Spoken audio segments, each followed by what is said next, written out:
It's only a model. Shh.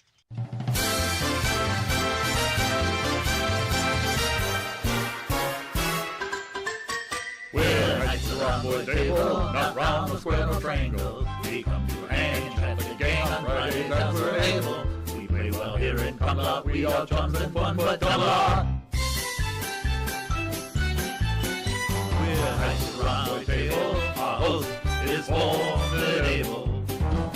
He runs a strange, loves insane, but sure he's quite unstable. He's omni-mad in Camelot, but seems never to have done a lot.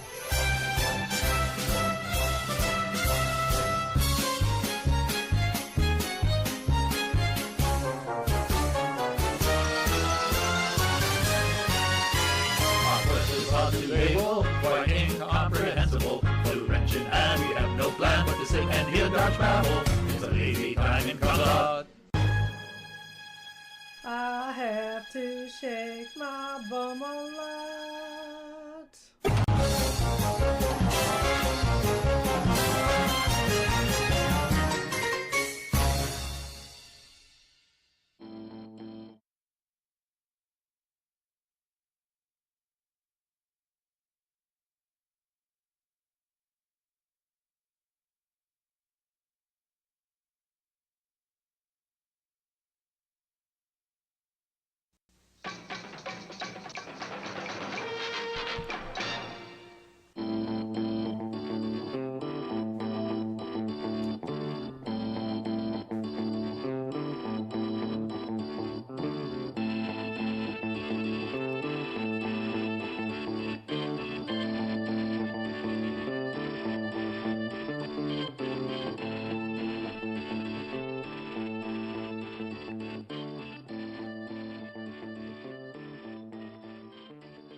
This channel is a not-so-proud member of YouTube's all-encompassing special society of heavily overwhelmed layout enthusiasts.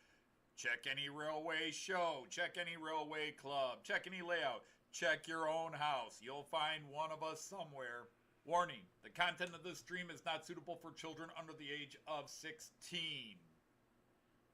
The topic, language, themes, attitude, and personality of the presenter is not appropriate for anyone, much less children under the age of 16. Topics discussed will not center on trains and will focus on anything except politics. It just happens trains are running. Any similarity between characters, situations, trains, and intelligent thoughts is strictly a coincidence. Any rebroadcast or transmission of the stream without the express written consent of Major League Baseball is strictly prohibited. Viewer discretion is advised. Remember the 3 rules for model train layouts and pretty much anything. It's your layout, do what you want as you want.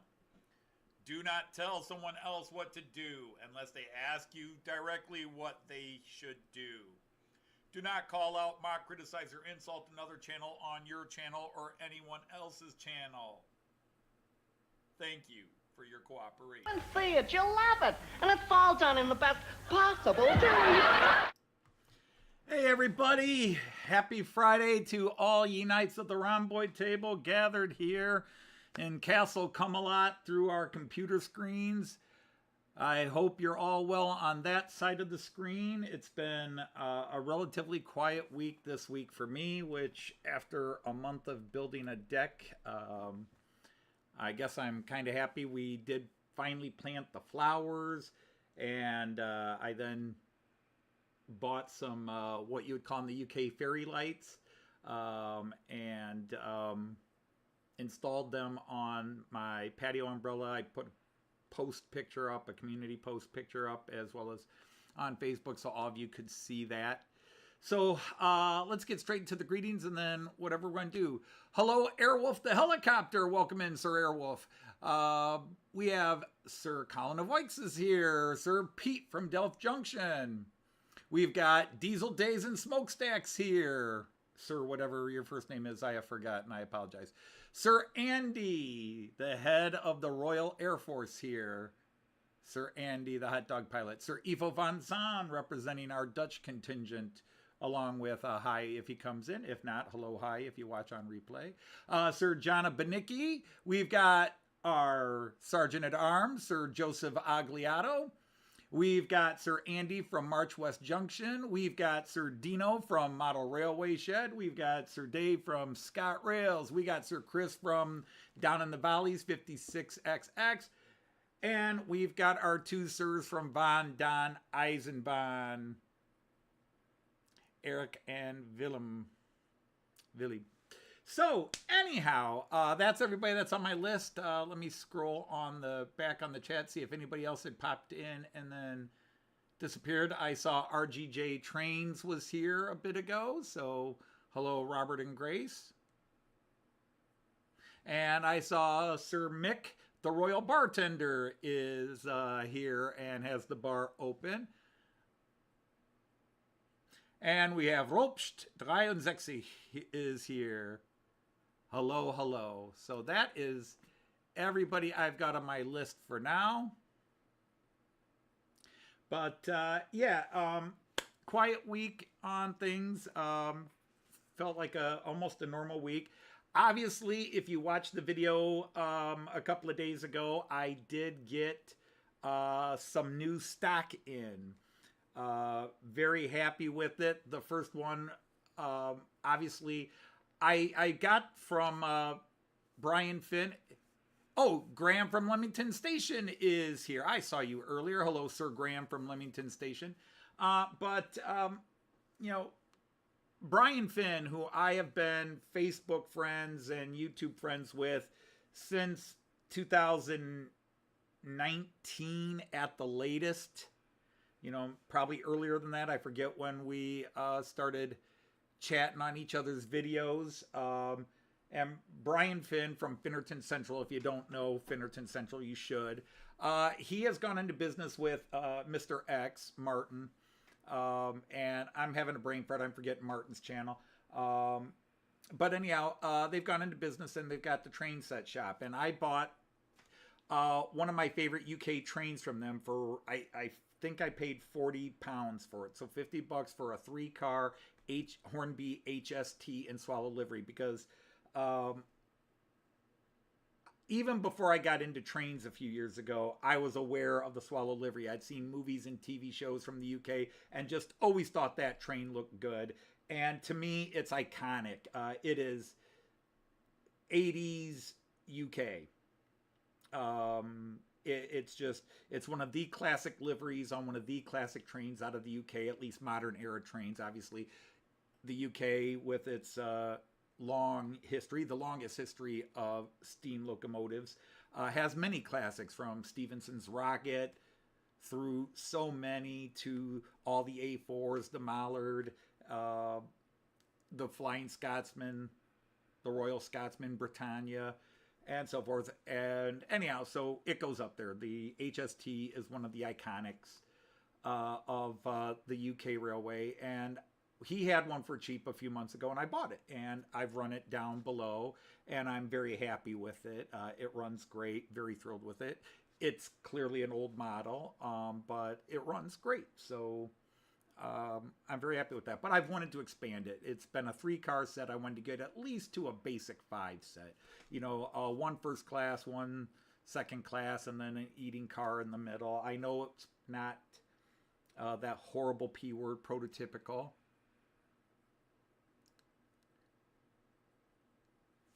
And Burton Central is Martin's. That's it. Thank you, RGJ Trains. Thank you. Burton Central.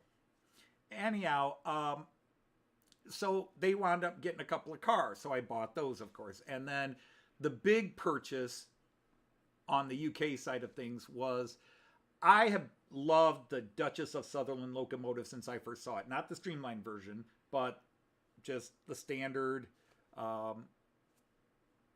What is it? Is it Coronation Class? Is that what it's called? Or Duchess Class? But the Duchess of Sutherland. I love, if you haven't followed me long on this channel, when it comes to UK trains, I love LMS. LMS liveries, just that maroon just gets me. I don't know why.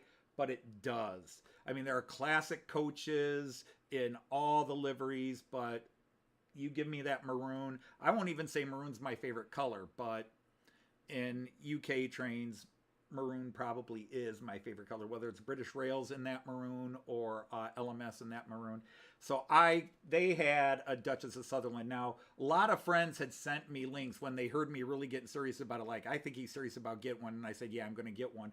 I got links and, $80, $100, $150, 179 pounds, which would be close to $200.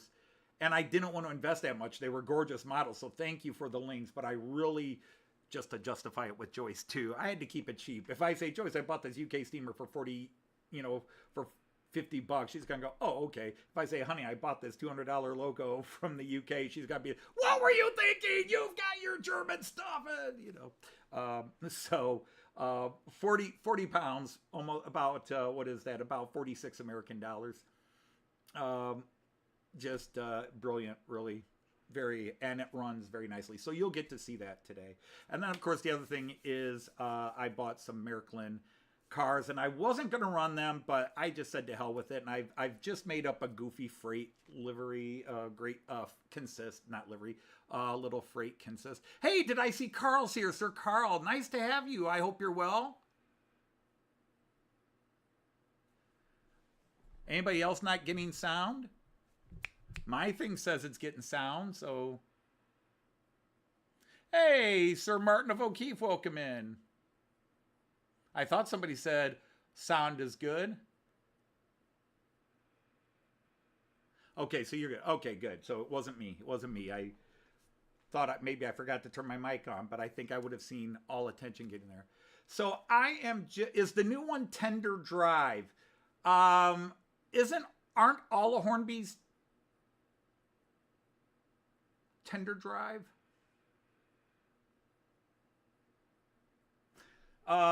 In other words, I don't know. But I think it's tender drive. But be that as it may, so that's the kid. So let's go look at the trains I'm going to be running today. I didn't really have a theme, as it were. I kind of had a theme and then changed my mind on a couple of things. Anyhow, also I want to say, because he'll be watching this later, hi Jean Ricard, if you're awake when this part of it plays for you later. Hope you're okay. Hope you had a good day at work. Mark, Donegal, Dad, Jim, Hover Motion, all these guys that say if they don't watch it live, they do watch it on replay, which I think is amazing. I mean, I do watch a lot of live streams on replay. If it's a live stream I tend to go to and I have the time, I'll watch it and just keep up with what's going on. But be that as it may, so hi to all the people watching on replay and in the background. So let's look at what I'm going to run today. So in the foreground, we have just a standard Deutsche Bahn Regio, something that you might see pulling into Delmenhorst. It is the DoSto, the double-deckers. DoSto is just German slang for double-deckers, literally Doppelstock, double-decker, double levels. So, and then I have my ICE 3 is ready to go. And that also you would see pulling into Delmenhorst. And then the third one in is a NordWestBahn Class 440 EMU, which you would also see pulling into Delmenhorst. So I was kind of going with a Delmenhorst and Bremen theme originally. And I'm not completely far off of it. But next we have a freight train being pulled by a Class 193 with the 8,700 horses livery on it, which I think is great. I don't know that it shows up great in camera, but it's a gorgeous locomotive. And then the Metronom, which will be running Steuerwagen first.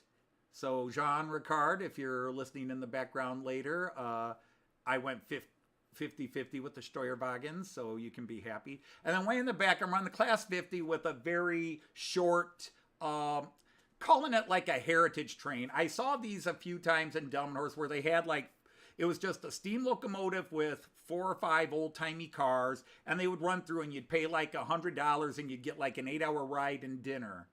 And there's plenty of them, but this is... So I just did that in the background. I didn't want to put the full rake on such a short loop back there, but that's what I'm doing. Okay, well, no worries, Pete, because Lord knows I forget to turn my microphone at times. You got the same reaction. You got the same reaction when you changed... Yeah, I think if I announced to Joyce I was going N scale, I probably wouldn't finish the sentence before I was buried in the ground. Oh, thank you, Diesel Days. I'm glad. I mean, of course, you're allowed to love your liveries. I mean, one of my favorite liveries is that plain white with the red stripe and the dark tinted windows from Deutsche Bahn. My ICEs, my favorite livery, of course, is the Austrian Railjet. That is my absolute, to me, the Austrian Railjet is the prettiest train out there. However, the IC3s, the Azuma Class 800s are also quite favorable to me. I do love them.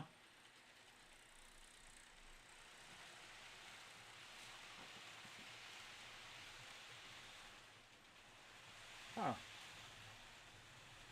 All right, what's going on? Why am I suddenly getting speed up, slow down, speed up, slow down?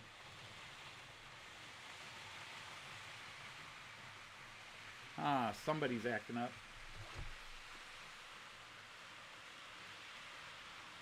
Are we going to have a disaster today? Are we going to have a bad run? Because, yeah, I got everybody doing speed up, slow down, speed up, slow down.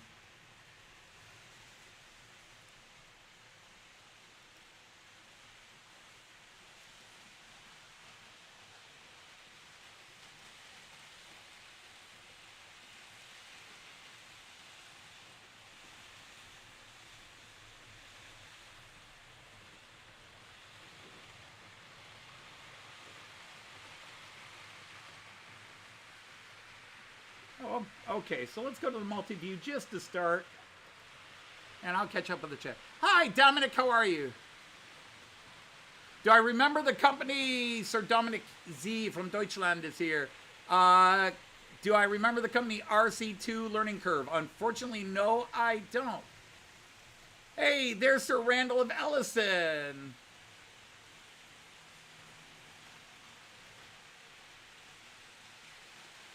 Oh, that's true, Efo. That's true. But what the heck? Huh. Why is this acting up? Somebody's creating unhappiness, and there we go, the short. Aha, that's what it was. Yikes. Sorry, kids. A little bit of an interruption here. I will start the UK trains for you.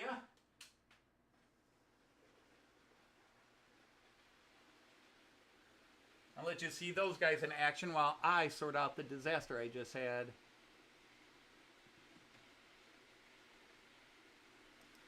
There, you can watch those two going.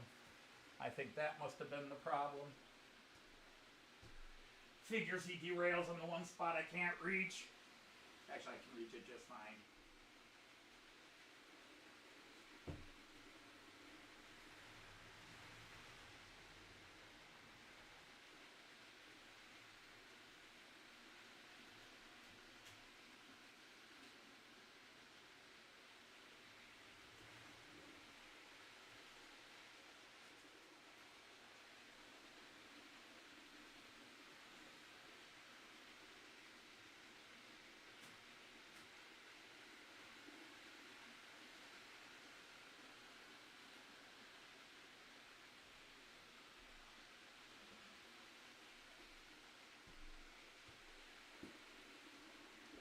Okay, let's see if that's sorted the issue out. Now I'm going to have to kind of do a little bit of a redo on everybody.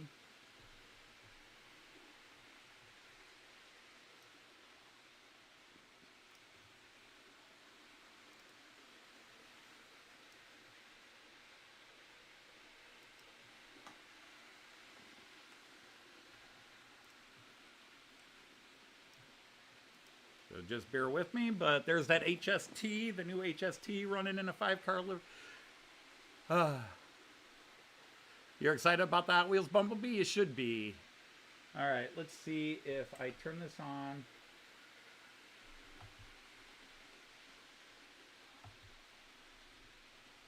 I'll get him going right away.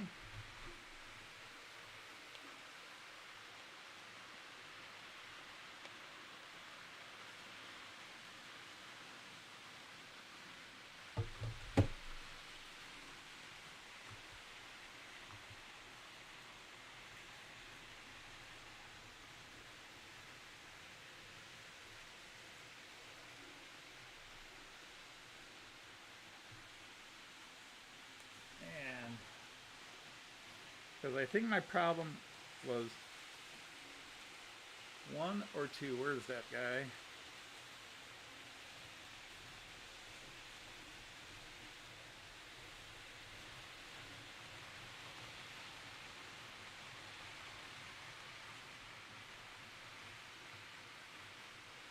Are you the problem?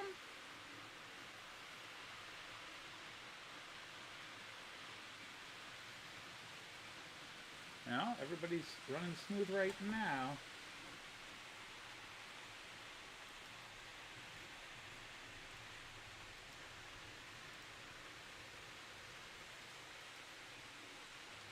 So, my apologies, people. I am just trying to sort out what went wrong with my running here.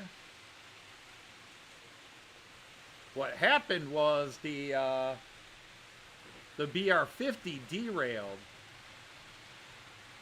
and it's derailing again. Okay, why is that car derailing? Its bogey is acting up. I'm gonna give it one more chance, and then I'm gonna have to just take that car off. Maybe it just doesn't like the radius 1 curve.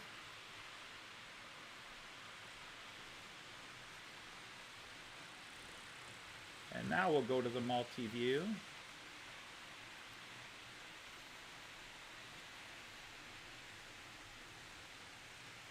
Okay, maybe I just didn't but yeah, that was the blue first class car on that tin plate is acting up. Hi, Lee. Nice to have you. Building a Mecca. Yes, hey, Christopher. Hi, Sir Christopher. Are you feeling better, my friend? I really missed chatting to you on Wednesday. You obviously had a stomach bug. And Sir Raymond of Legs is here. Yes, Ifo, you're all over in that, the Ruhr Valley there, I've noticed. To be honest, I'm waiting to see if you did video of the Wuppertal hanging train.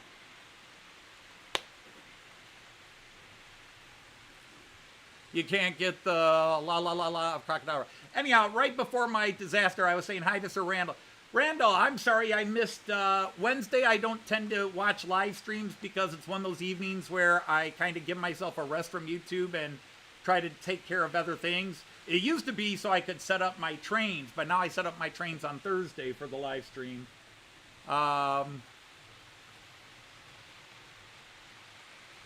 Not that I've noticed, Ifo, I won't say they don't, but not that I've noticed. My wheels, now I do clean my wheels once or twice a year, so I have not noticed anything untoward. Maybe you have to own them a while, but of all honesty, I would think you would know more than me. Now that, the car that was just derailing that first class, and let me go to a camera that might show it best. Might be the 11 lane. And I'll wait for it to come around. It'll be around here in a second. So the guy that was causing the problem at the start is that blue car right there. And he's got all new wheels. He's got all new axle wheels. I bought the proper ones with the advice of Jean Ricard and such. Got all new wheels on it because the other ones he had were rusted out and roached pretty good. And so all new wheels on that one, but I got the appropriate wheels I ordered from Märklin.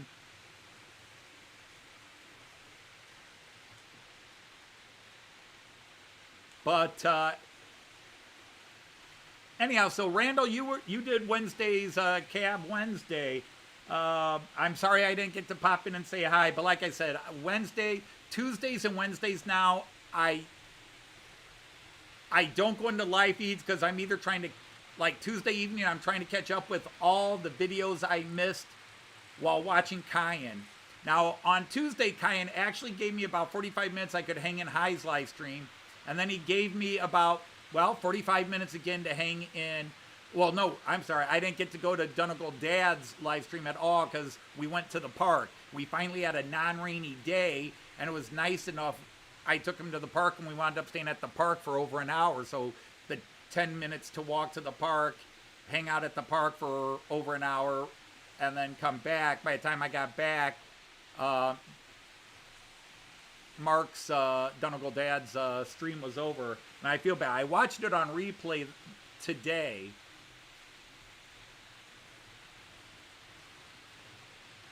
It's a delegate day today.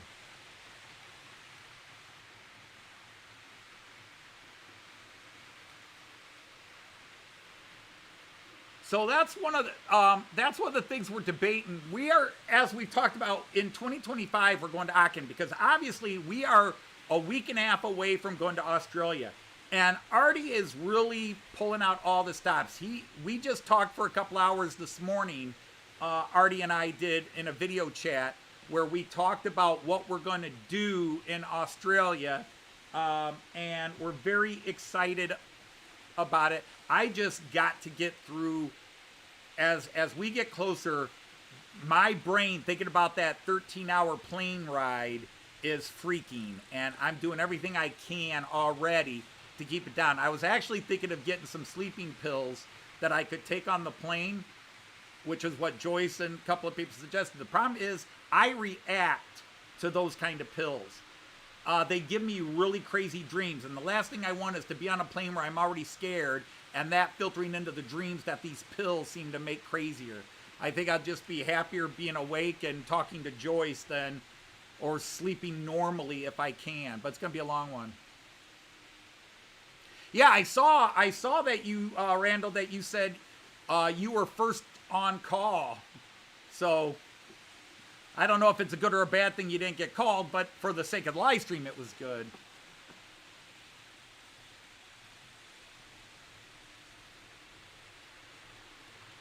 So what's everybody else been up to? Like I said, I finally am 100% done with the deck because I put lights on the flower and then lights on the umbrella, and then I planted flowers. And I actually planted the big flowers. Joyce was doing her vegetable garden, planting her tomatoes and beans, and she did her flower pots, but I planted a couple of rosebush trees and 3 other rose bushes and a hydrangea to replace all the rose bushes we had to rip out because of the reconstruction on the deck. But there goes, right there goes those 3 new Märklin container wagons. I am very geeked out right now about trying to put together this Märklin train. Now, it won't be ready until December or January at the earliest. And that's if I'm lucky and can find some of the other matching cars there. All right, let's start going to some of the close-ups and see how we're doing.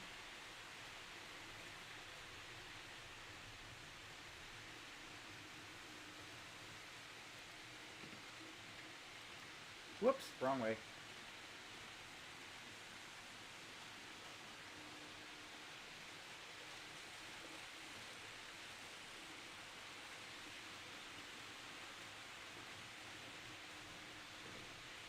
Well, hello, Sir Clive. Great to have you here. Clive had another great eclectic video stuff he picked up from his various shopping bits. It's, see, the thing is, Clive, you are so big picture. You're looking at everything you've got to do and picking up all these pieces. I'm small picture in your videos where I'm like, okay, what does that have to do with that? Has to do with that. And I even go back to a couple of videos and go, okay, what is this gonna, how's this gonna relate to this and go to relate to that, especially with some of the electronics you got, and that little remote control car you picked up. BNSF doesn't want to use the long hauls anymore. And it's hard to guess when you're going to get called.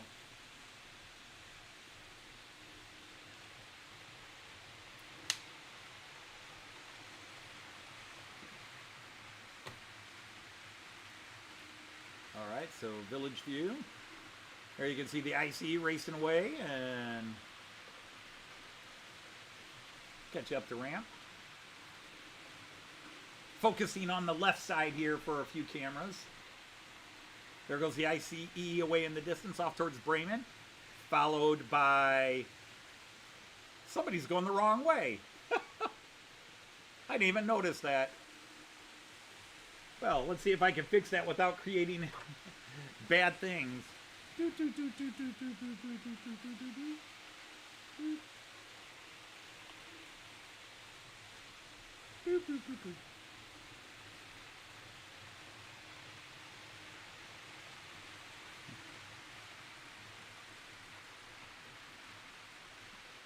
So you just saw him, he had to stop and come back. He's been recalled to the station for mechanical issues.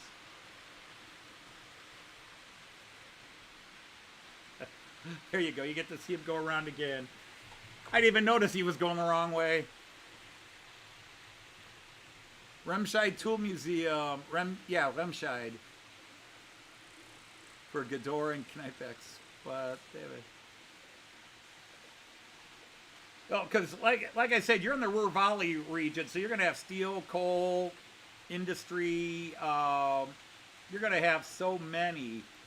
You're going to have so many different. All right, I got to go to the floor view for a second. I have not watched this yet. I have filmed it, but I've never just sat and watched the Duchess running. So let's just watch that Duchess running. Oh, isn't that pretty? It's probably too fast for the video, but I can turn it down if you guys would like to see it going a little slower. Salud esta Costa Rica. Excelente tu modelo. Muchas gracias, señor. Saludos desde América. Estados Unidos. And that's about it for my Spanish, other than hello, goodbye, and help, police.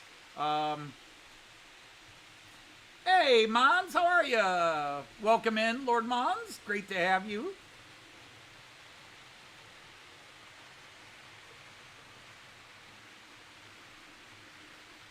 I'm going to slow that down just a bit.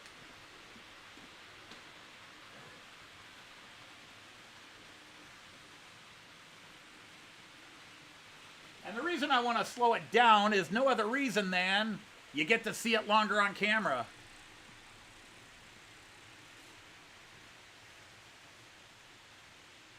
Oh, that's pretty. I need more coaches. I need more coaches now.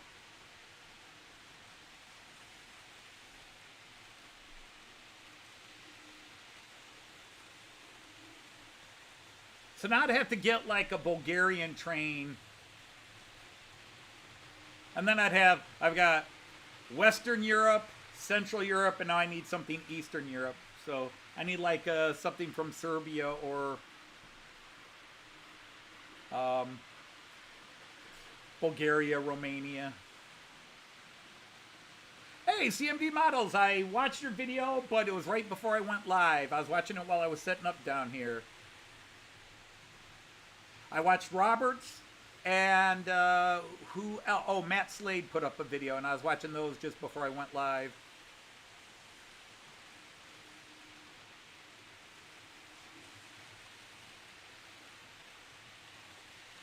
But this camera is working today. Actually, it worked about 10 minutes after my live stream ended.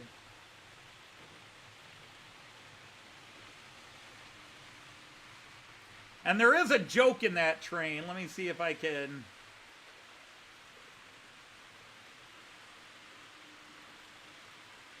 I don't know. It's going too fast. I might have to slow it down.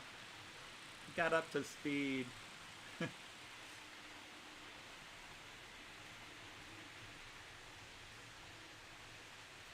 when Joyce bought me, that came in a set, that flat car, and you'll notice it has two cars on it. It's a flat car, it has two cars. It came with two vehicles on it. 2 or 3, I think it was 2. It came with 2 vehicles. It's a little starter set freight setup that Joyce bought me. And so I was just trying to come up with anything that was black. So black locomotive, the black and red Märklin cars, a couple of black and red tankers, and then red over black here, red over black here, and then a red flatbed. So it's got 2 black cars, but the 2 black cars are Dodges. It's a Dodge Viper and a Dodge Charger. Yes, Raymond, good for you. Lima Element. Yeah, Lima and Hornby. I've got Lima in HO to go with my Flying Scotsman. I got Lima in HO to go with the Flying Scotsman. But it's Hornby 00 going with, well, right next to me here. Yeah, that way. Right next to me there. Those are Hornby. So I have been looking on eBay. You know, not consistently, but ever since I got the Duchess earlier this week, every now and then I'll pop on eBay and see if there's something, because I don't want to get, I've got 2 of the same car. I've got 2 first class cars, and these are the British Rail.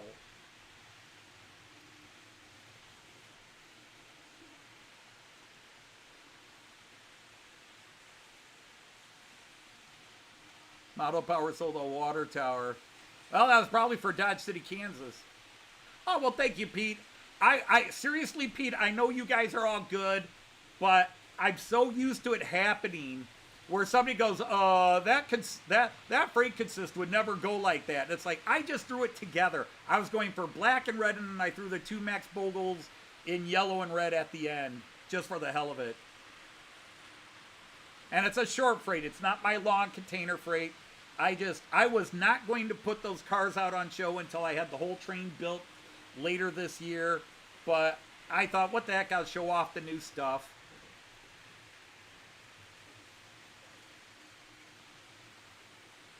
Slovenia is reused Italian. That makes a lot of sense, since parts of Slovenia, Dalmatia and such, were part of Italy for a long time.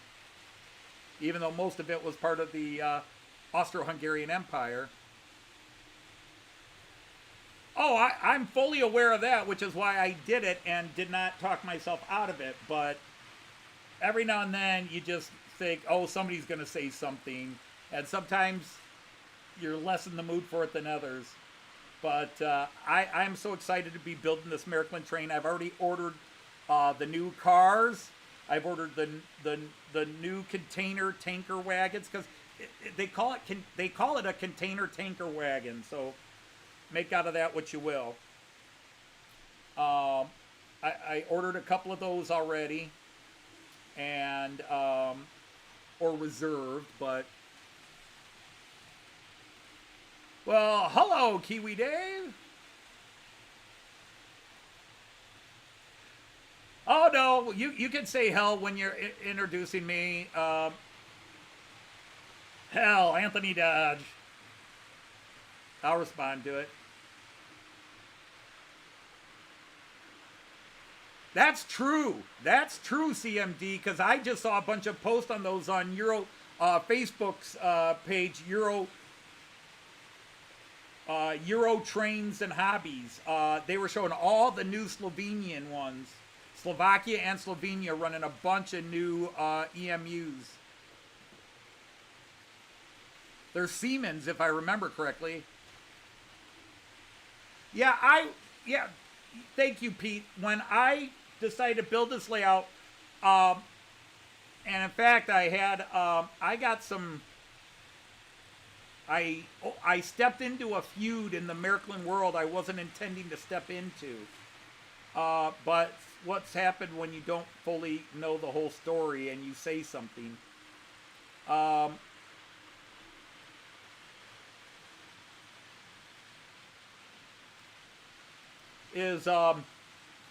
when I built this layout, my rule was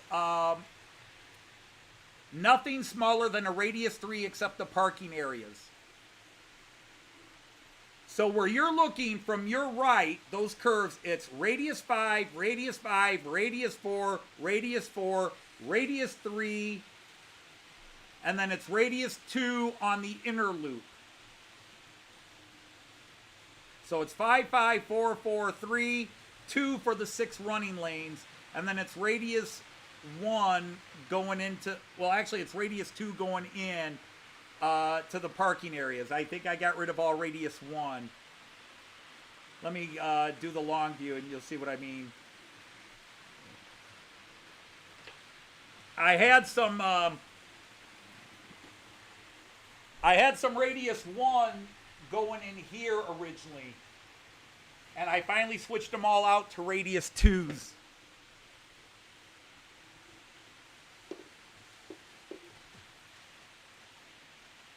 Very true, Efo, very true. Now, the controversy I stepped into is that Märklin starter sets are radius 1. And if you go onto eBay, you'll always find 100, 200, 300, 500 people selling radius 1 track, because the majority of Märklin runners don't like radius 1. Because it's such a tight, and the longer trains, especially longer bits from other companies that are true 187 scale, don't like radius 1. And Märklin, like many companies, their stuff tends not to be true scale. Now, the ICE4 is at 193.5, but most Märklin stuff is 1 to 95 or 1 to 100, so that it can work on radius 1 curves. And I said I don't like radius 1 curves, and I wish Märklin would get rid of radius 1 curves so that they could make some true scale modern stock. And oh my goodness, the hate mail from Germany and America, the Märklin guys that use radius 1. And I said, well, they use radius 1 because it's the smallest radius for people who don't have a big basement like you have. And I was like, okay, I get that. You know, they make it for, you know, a radius 1 can fit on a 2x4 piece of wood, roughly. So I get it, okay? Radius 1, fine, radius 1. But the vast majority of Märklin people hate it. But boy, I got a lot of hate mail from that, and people fighting each other on the video from a few years ago over that. It was like, you know, if you like radius 1, great. I said I just wish Märklin would make some true 187 scale stock that could work on things, because outside of a few locomotives, Märklin doesn't make many things 187. Roco does. Roco makes a lot of stuff that's true scale 187. And it does not like Märklin. You can run some of it on Märklin radius 1 curves, but you better run it slow, real slow. I gotta go back. What'd Raymond Lake say? What's not released yet?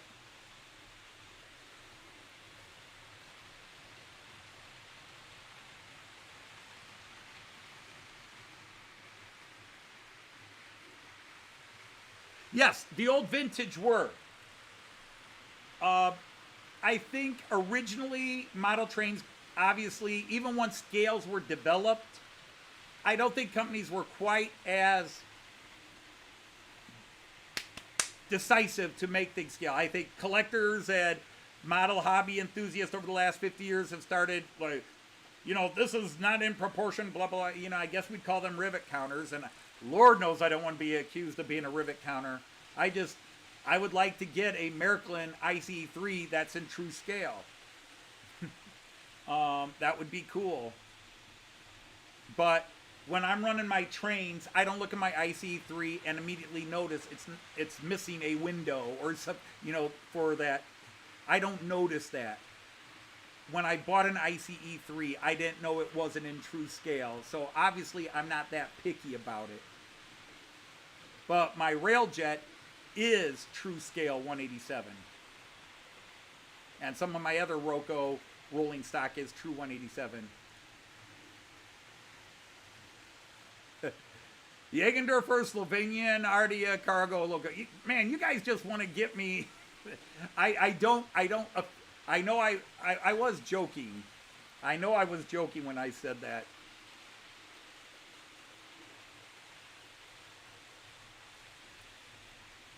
Yeah, I've heard that from many places. I have heard that from many places, EFO, that everything is always backwards compatible because so many Märklin guys still run M-Track.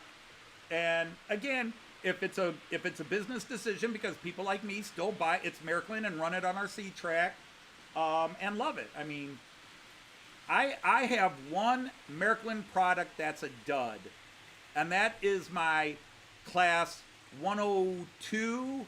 Technically, it's a Skoda 109, but in Deutsche Bahn, it's a Class 102. And for whatever reason, that thing was not great from running, and it's only gotten worse. Now, again, I just got the lemon in the mix. But it's sad because it discouraged me from buying another locomotive, a Czech locomotive I wanted, which was a, I think it, what is it? Is it Class 3? What is the, does anybody remember what the Skoda Class 109 is in, is it a Class 380 or Class 180 in the Czech Republic? Anybody remember? My brain's not working. It's Friday and I'm on break.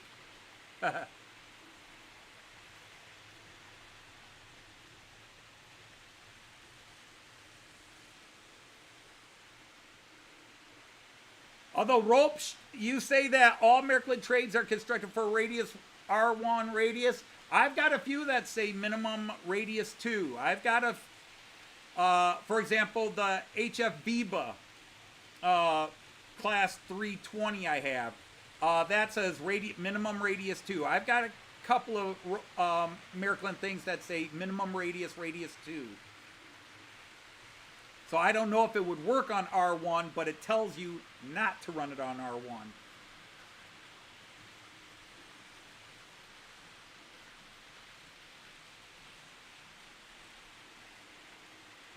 There's my shop, Modell Bahnshop Lippe. If you're into European trains, they're a great shop. You just can't get certain collector ones from Märklin.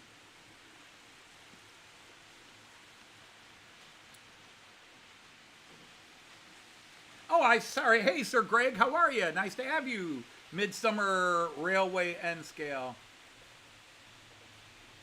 I saw you and then wanted to finish a thought, and then that led to another thought, and I totally lost you. Hi, Greg. You're going back to sleep. That's right. It's early morning for you. And yeah, Monsville, it's a tough time. I know it is.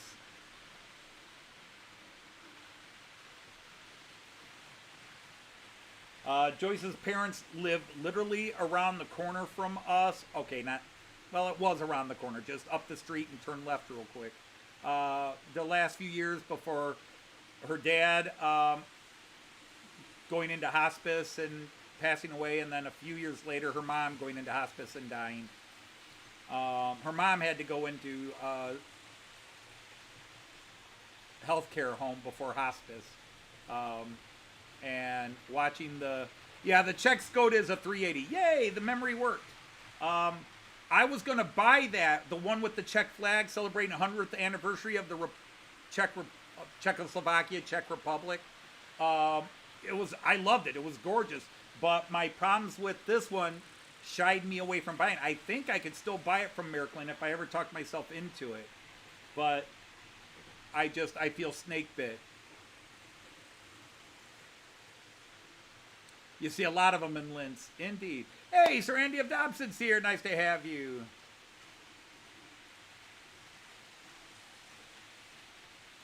But after a bizarre little start, we seem to be on pace. Knock on wood. All right, let's change the screen. Catching that freight train going through again.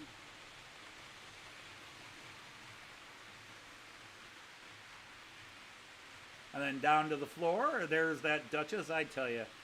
Boy, oh boy, that's a happy purchase. I do love the Duchess of Sutherland. Now, maybe there are other Duchesses in this same livery for LMS, but whatever it is, ever since I saw the real thing in somebody's video, I don't know if it was Christopher's hobby blog years ago or somebody else, Brian, somebody that was rail fanning, and they went someplace and videotaped the Duchess of Sutherland, and in real life, the real one, I just said, wow, that's a gorgeous color, and I've just had a thing for the Duchess of Sutherland ever since. The problem is the Duke found out, and I've been banned from, well, you know how it is.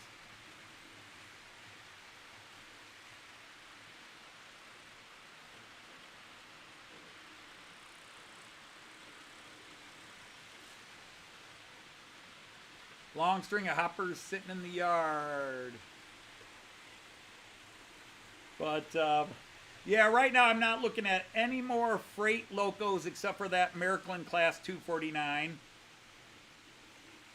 I think I'm going to call myself good with freight locos right now. Trust me, there were 3 other Vectrons. I really, really love the liveries that Roco released. And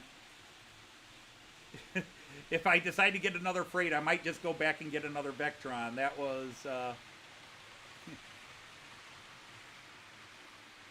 Oh, I know there's a lot of Duchesses. Are they? But I don't think they're all LMS liveries. Are they?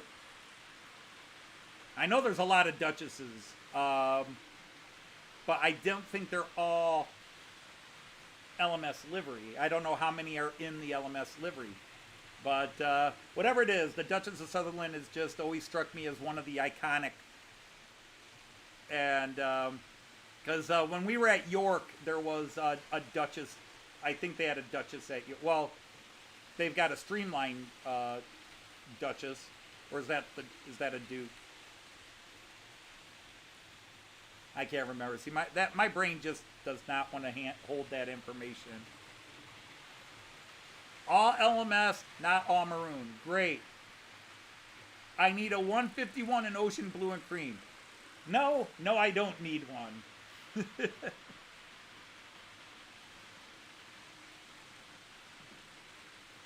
I am done with locomotives in ocean blue and beige, or ocean blue and cream. I think the official German nomenclature is beige, but yeah.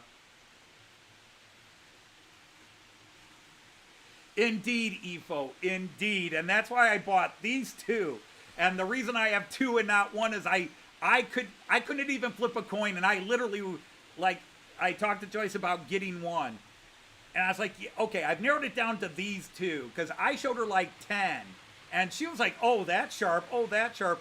But she agreed that the 2 I picked out were the 2 best. I said, I can't decide which one. She says, well, flip a coin. So I'd flip a coin and go, let's try 2 out of 3. Oh, it went the other way. And I just hemmed and hawed. And finally, maybe subconsciously, I was doing it on purpose. But all I know is all of a sudden Joyce just said, oh, for God's sake, just buy them both. And I'm like, thanks, dear. It was so funny. Joyce really did just buy them both. And then 2 weeks later, I think the summer releases, back when Roco was still doing a summer release catalog or whatever, maybe it was the fall releases, winter releases, they released another one, and I showed it to Joyce, and she loved it. And I was like, and she's like, you're not going to get that one too, are you? I said, probably not right now. I've got too many other things coming in.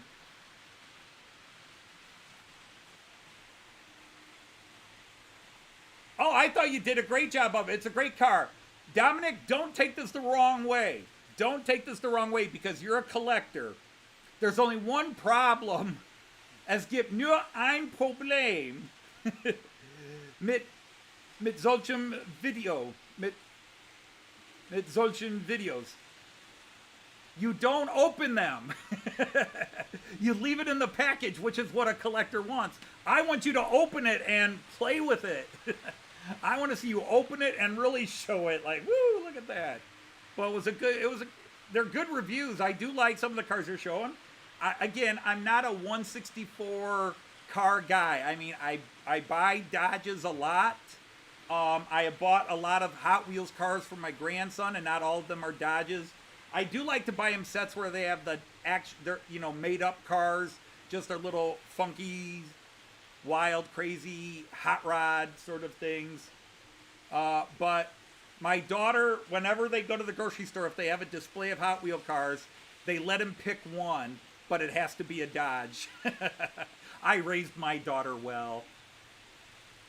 All right, let's get to some other trades again. Let's go. There's that ICE flying through. Whoops, went the other way again.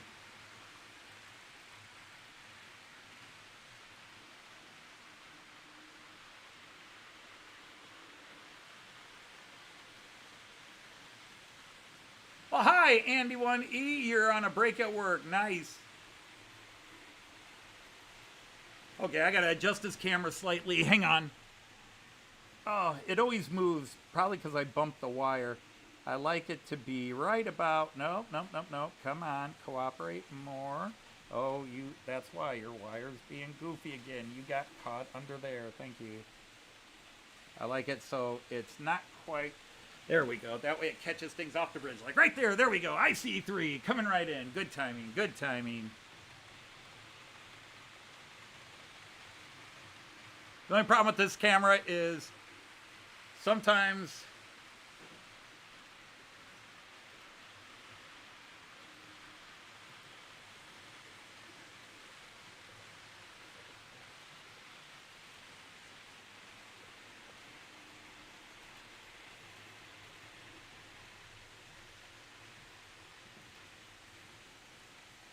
I don't know. Do you guys find it weird when I do this, or do you like it when I just kind of pick a train and start following it around?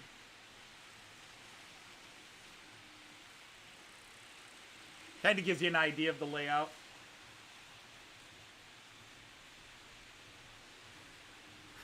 She ran a Dodge Avenger. It was a powerhouse if she could have handled it. Yeah, the Dodge Avengers had a little bit more kick than people thought for a mid-size sedan. Hey, there's Ian. Hello, Ian.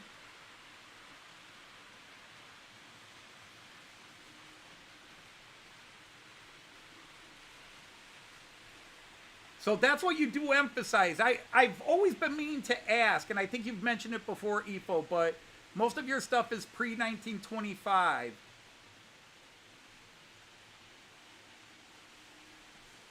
That's cool. I mean, the longer I've been in the hobby and the longer I hang around with all you wonderful people, the more I learn about other countries and other eras and trains, but I grow to appreciate the looks from the different eras.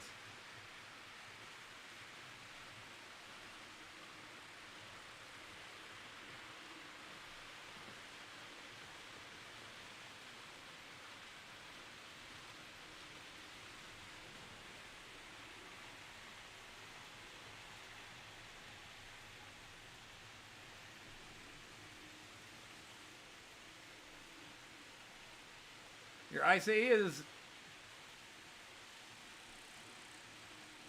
Oh, now I got to work up my ability to read Dutch.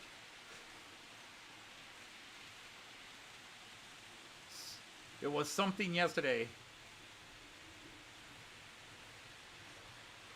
Yeah, the red Torque. Well, red Torque is an official Mopar coloring. Torque Red.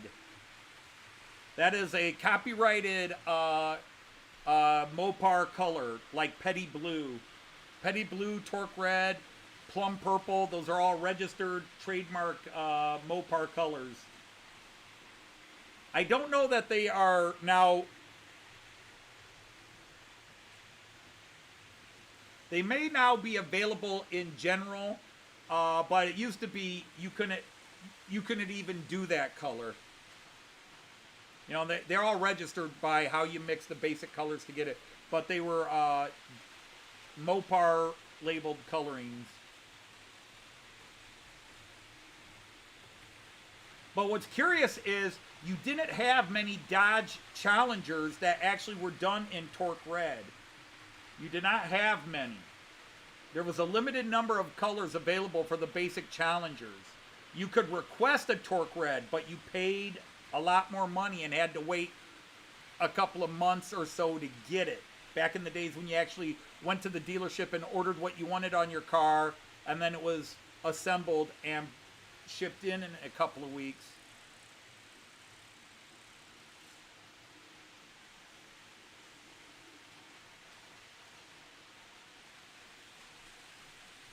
Obviously, I'm showing this camera a lot because it was out the last couple of weeks. Not sure why it was out last week, but let me go ahead and have its day. You collect the 155 Disney. And that's what drives me crazy, is how many different scales there are. Yeah, but back in the 70s, I remember going with my dad. He would test drive a car, but then they would say, you would go into the dealership office back in the 60s and 70s, and my dad would say, okay, I want air conditioning, I want this, I don't want that, blah, blah, blah. And then say, okay, we'll send this in, and it'll be here in 2 to 3 weeks. But if you wanted to get certain cars in certain colors from Mopar, that was an additional 3 weeks.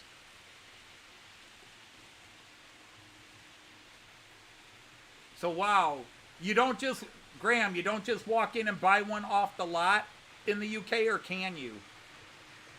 Because I always buy off the lot, whether new or used, and I've only ever bought 2 new cars, but I always buy right off the lot where I drive home with it that day. If I go to buy, I'm expecting to drive home with the new car.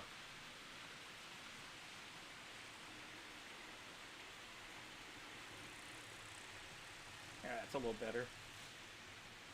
Do love the double-deckers. Yeah, Raymond, that's what gets me. Like, oh, I can't imagine doing like model ships. There's like 30, 40 different scales. Obviously with big ships, you can't do a big ship in 176 scale. It would still fill up a basement.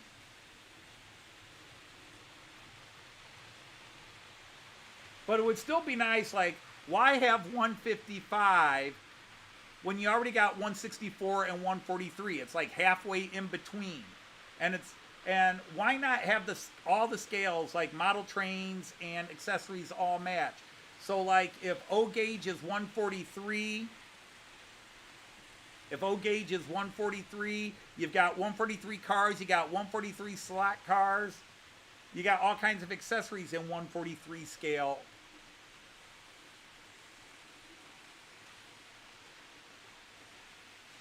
Kevin Racing Fire, the shitty drug racer. Ah, okay. The shifty drug racer. Hey, Sir Tom, welcome in. Hope you're well. Because to me, every car is different. Every car, even if it's the same car from the same assembly plant, one behind, they have their own nuances. They have their own personalities. And when I will test drive 10, 15, 20 cars, and it might all be the same.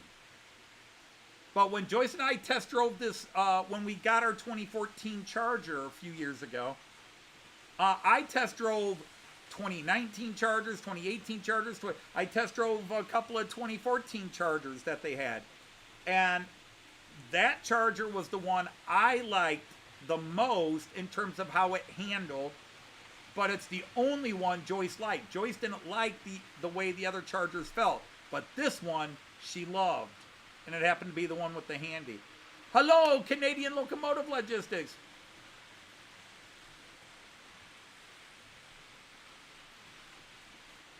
Advanced ordering is it's an almost, dare I say, understandable evil.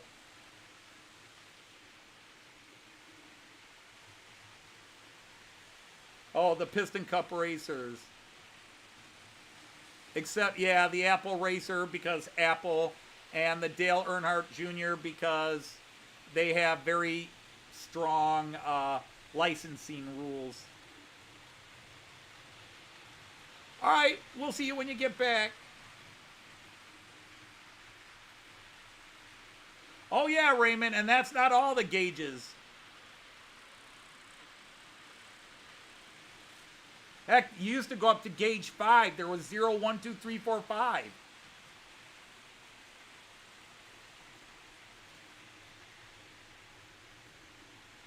See, even I know that one.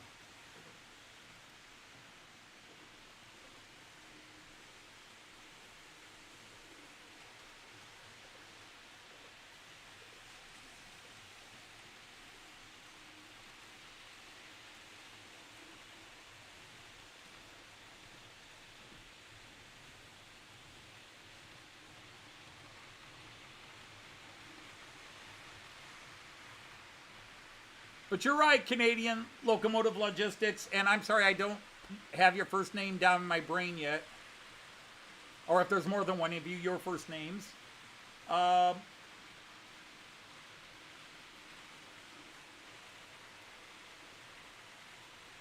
Companies today, especially if they're going to release something they don't, if they don't know it's going to sell, obviously the idea is they're going to put it out there as you pay ahead of time. And then if they get enough orders, they'll make it. Like, okay, it looks like we're going to be able to sell enough. Then they'll make it. So ordering, and I'm lucky. Other than the Märklin ICE4, any train I pre-ordered, I've had within the year I ordered it. I had to wait 2.5 years for the Märklin ICE4. Now, the nice thing is, I did not pay for the ICE4 until it was in shop. I didn't have to pay the money up front. But a lot of companies are doing that, where you pay the money up front, and then they hold on to the money, and then they decide. And I have seen some of you from the UK, I think it was UK channels that talked about, where like you would reserve something from like Rails of Sheffield or a special, and then you would pay up front, but then they would say, oh guys, production costs were another 15 pounds. We're going to have to charge you an additional 15 pounds. Has that actually happened? My brain seems I recall some channels talking about that, where you paid a pre-order price and then they increased the pre-order price.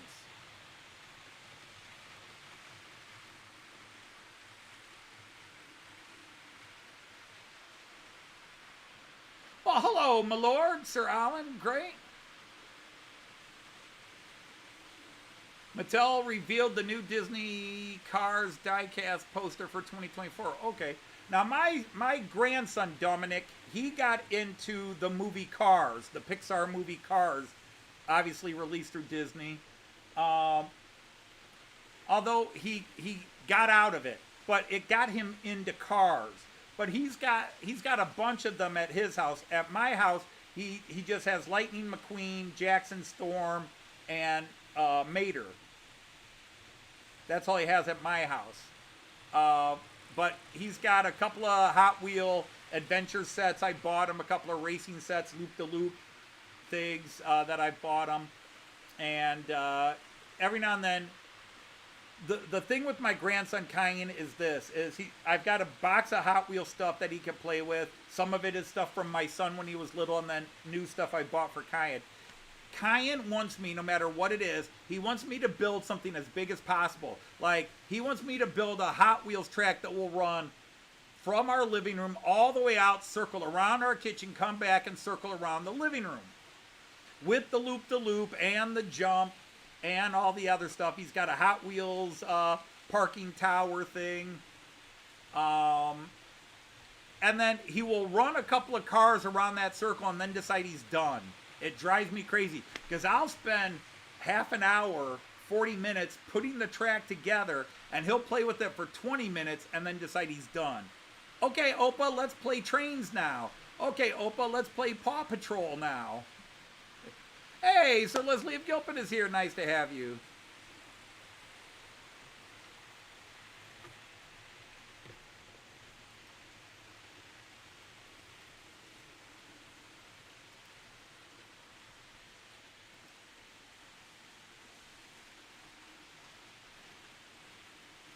German.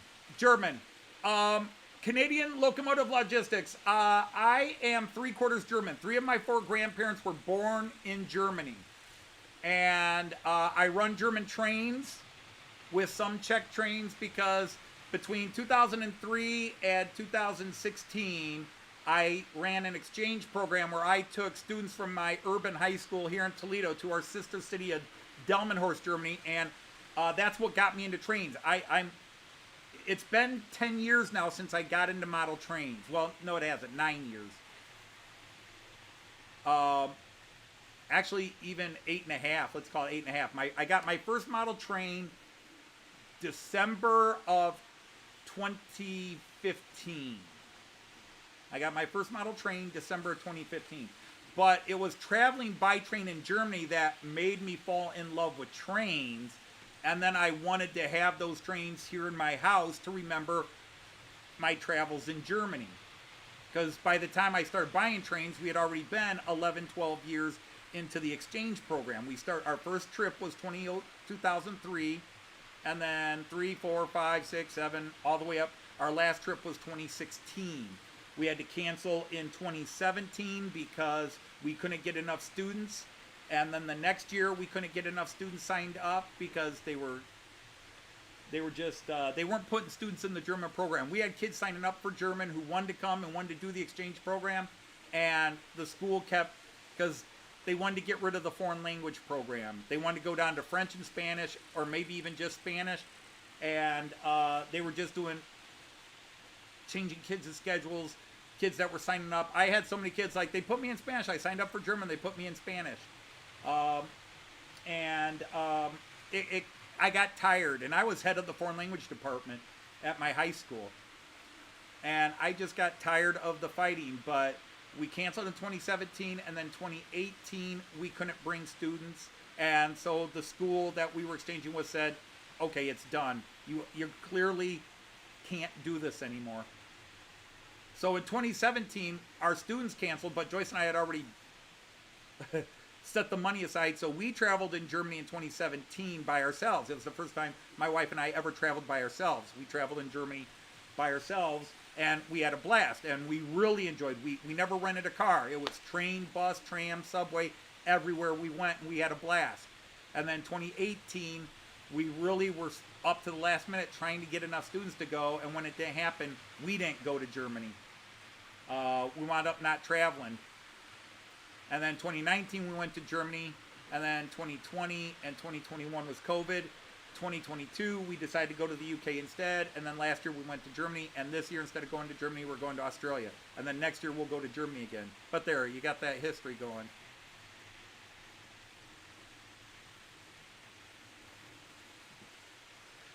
Yeah, I never fear for the worst. I'm always excited for the worst. Ha ha ha ha. Sorry, Andy. I had to flip that pun on its ear.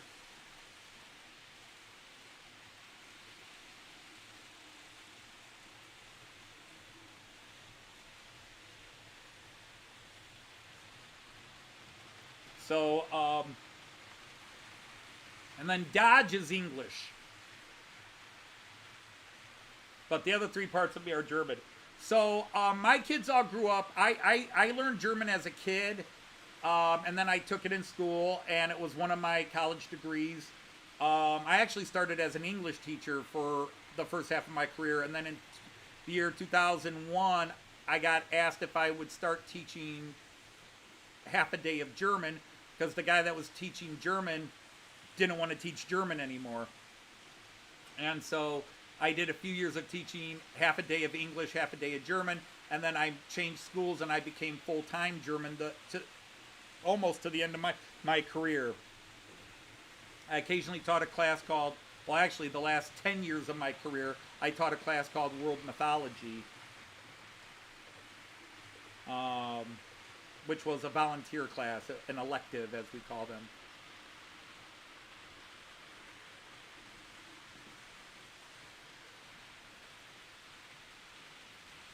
They hosted the Kinderland Salvador event and the Go-To Fighters toy event. Interesting. Interesting.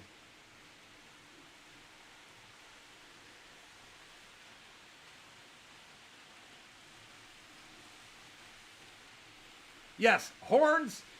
Vikings never had horns, only in Hollywood movies. But don't blame Hollywood, because even early UK movies gave them horns. Don't know why they came up with horns. Celts had horns. Celts had horns in France back in the day when they would fight the Romans.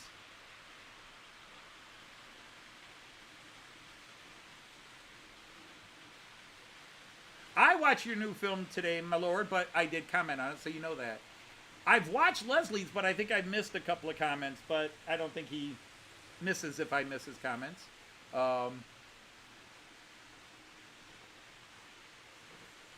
had a little, Tuesday and Thursday I had Cayenne, and it was hard to, I watched no YouTube videos. Like Thursday morning, I usually get a couple hours of videos in before Cayenne comes over. But I was outside working on the last couple of things on the deck, putting lighting on that umbrella on Tuesday. And then Thursday, I was playing a game. I got caught up playing a game and wanted to finish it before Cayenne came over.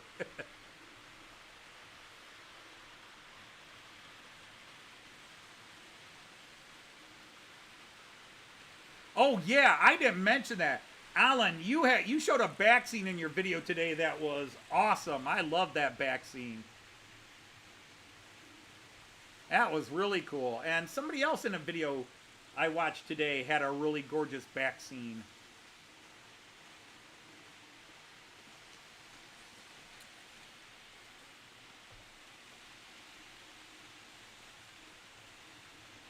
All right, let's start going to the close-ups again.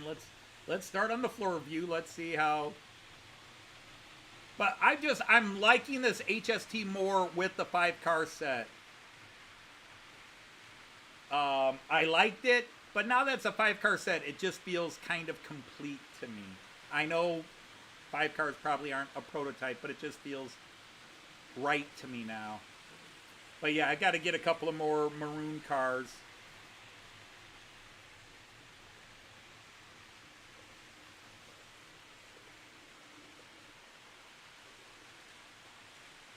For the sake of childhood nostalgia, Dominic. Well, to be honest, Dominic, I think most of us collect that. Collect models or things from childhood nostalgia, even if it's not something specific of your era, but it's connected to your childhood. I got into toy collecting because as a kid, I didn't have a lot of toys. They were either too expensive or we didn't have room for them, and my dad was just... We didn't have money. So we didn't have a lot of toys growing up. And then when a couple of Christmases where things improved, we did. So there was a lot of toys that I wish I had as a kid. So when I got my own job, I actually went to work. I started working real jobs at age 12. And was saving up money to pay for school. Any free money I had went to my comic books, my baseball cards, and buying old toys. We used to have a couple of old toy shops and go and buy the stuff that when I was 9 and 10, my dad said no. And I said, well, it's my money. I can buy what I want. And my dad would still give me grief about it. I'd come home with, what are you wasting your money on those stupid toys for? Blah, blah, blah. Don't you realize you got to pay for this? I said, I got that money set aside, Dad. Blah, blah, blah. But it was my money. But oh my God, when I told my dad that one time, oh, I won't even discuss the fight we had. I told him it was my money and I can do what I want with it. He started charging me rent. Let's just say that was the final outcome of it. I'm 17 and my dad's charging me rent. I'm paying my own car payment. I'm paying my own insurance. I'm 17, I'm living in his house, he's charging me rent.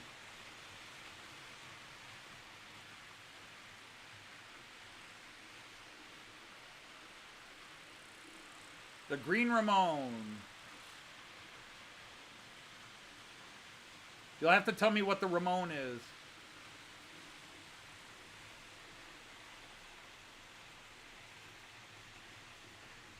Yes, the Asterix and Obelisk are hilarious, and they are definitely even funnier if you get if you know Roman history, Celtic history, and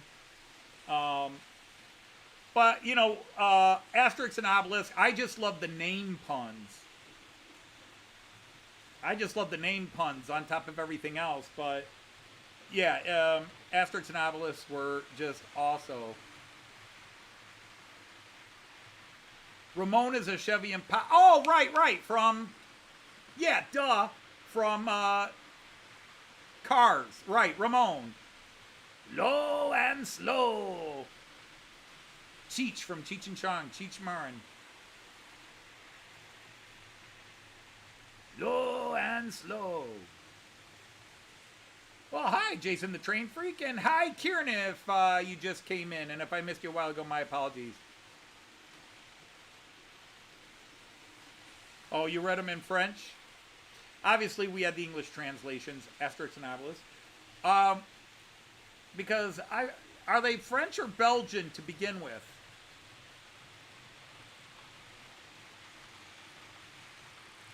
You're like, hey, Michael, Sir Michael, how are you? We got the floor cam going. Yep. Well, I am. I'm highlighting, showing off my new Duchess of Sutherland locomotive, my newest UK locomotive purchase. I can't believe how gorgeous it is in the hands.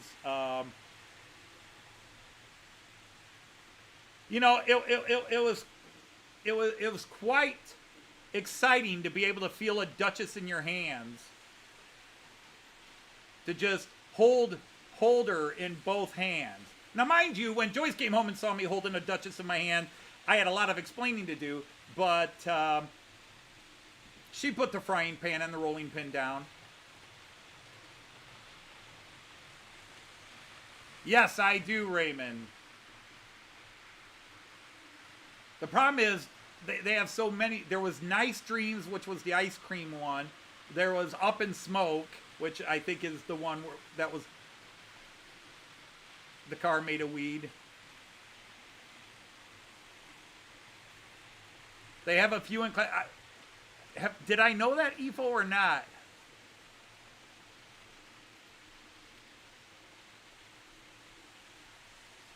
Well, Joyce is an American Duchess. Joyce is an American Queen.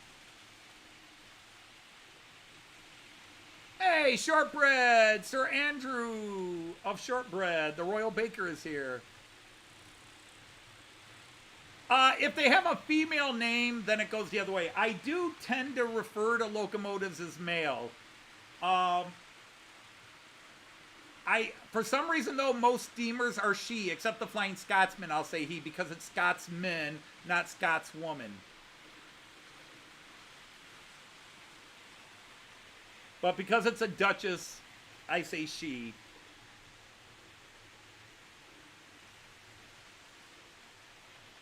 I tend to genderize trains and cars as male, except certain cars and trains.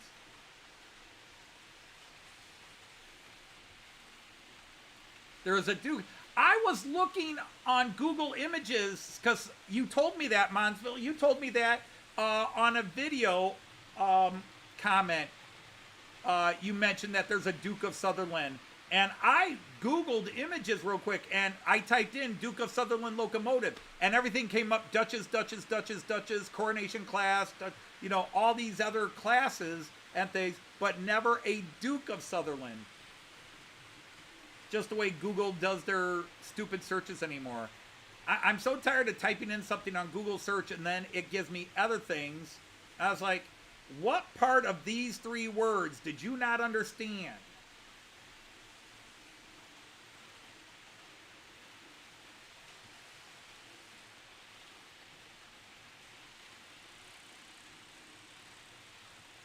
Oh, Von Don Eisenbahn. Yeah, there was the industrial one. The I don't want to say it was the Amtrak one, but definitely there was a one scale that was definitely smaller. Yes, honey, it's a Terrier. No, I like to look at her and say, honey, I was holding this Duchess in my hands and she was hot. Because the best thing in the world, best thing I can blatantly talk about on camera, is teasing Joyce and getting the rolled eyes, because Joyce rolls her eyes in a way no other woman does. And just getting Joyce to give that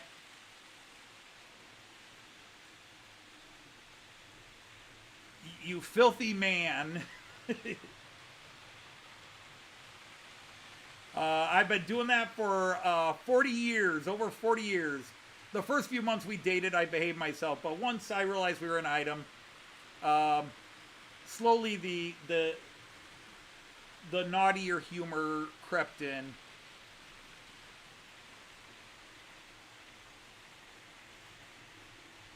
Yeah, you don't want to see a Flying Scotsman because you look up and he's got no trews.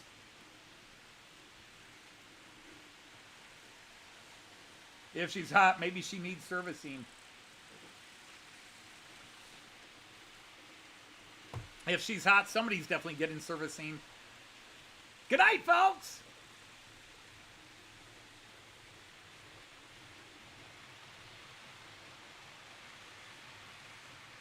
Yandex's search results are like the Wild West. Hey, Sir Andy 714, nice to have you here. We've got some people we haven't seen in a while. We're still hovering in the mid-30s visitor-wise. That's nice. Yeah, last week's live stream got over 400 views. I was, wow. Now, back in the day when Google first started as a search engine, it was very good.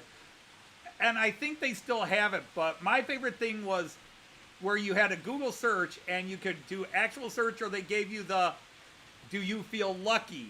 where they took you to funny jokes, like you would type in French military victories, and if you typed in "do you feel lucky," it would go, "do you mean French military defeats? Because the French have a whole history of losing and blah, blah, blah, blah, blah."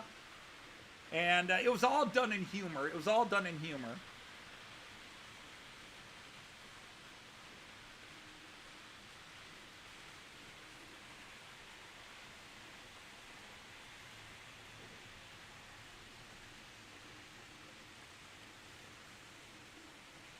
But, okay, let's change cams.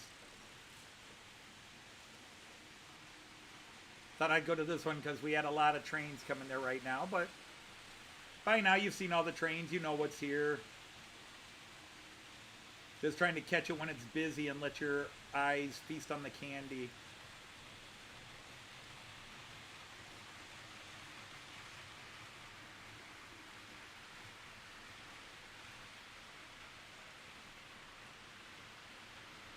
Well, hello, Joshua, Sir Joshua from W56. Nice to have you here.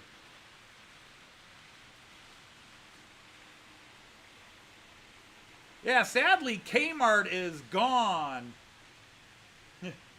I guess there are a couple of stores left in the United States, but the Kmart here in the Kmart's here in Toledo closed at least 10 years ago, if not longer ago than that. Oh, did the Vectron freight come undone? Yes, it did. Haha, thank you. All right, let's just turn that one. Come on. We'll just fix this up real quick.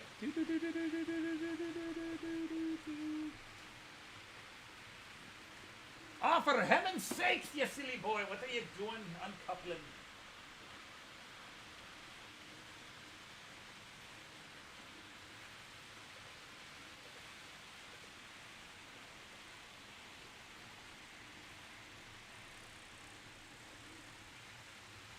All right, come on.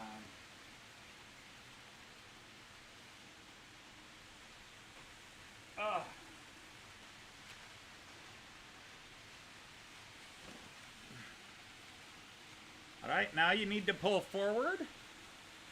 Isn't that weird? You just have the random uncoupling. Oh, with the lenticular eyes? Okay.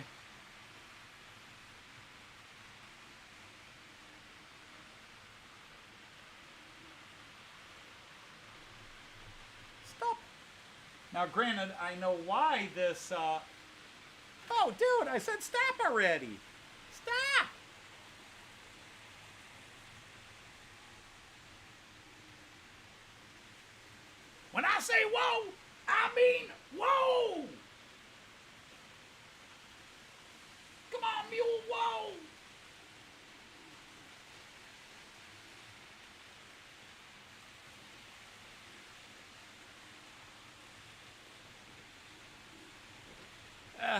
I mean, I know why it's uncoupling, but it's just weird. It goes for 2 hours without, well, an hour and 28 minutes without uncoupling, and then all of a sudden it uncouples.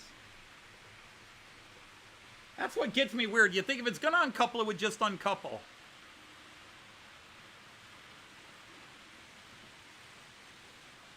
Wow, they converted a 52 to oil firing. That's just weird.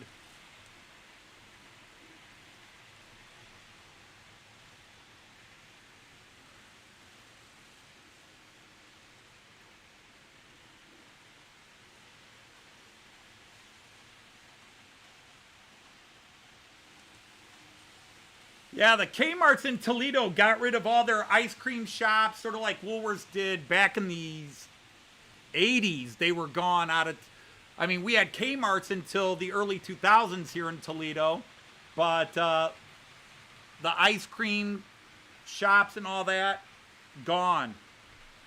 Now, you guys are talking about an American-based store that went overseas, Kmart. I want to talk about a German store that I've mentioned on this channel before that blew me away. Is Joyce and I were in Nuremberg? Yeah, Nuremberg in 2017. Our first time we were in Nuremberg. And we walked into this chain department store, Müller's. And Müller's had a toy train section, a model train section in it that was bigger than any model train shop I had ever seen up to that time. Now, mind you, in 2017, I'd only been into model trains for a couple of years. But as a kid, I went into toy shops and model train shops. But wow, this Müller's had an amazing department. It was the first time I saw a Märklin Central Station 3 available, because they were all back ordered and they had one on the shelves. And I was just getting ready to buy one, or had pre-ordered one. And I was like, Joyce, we could buy it here, but we were getting it $120 cheaper from Lipa, so we didn't buy it. Kmart is now online only. Interesting.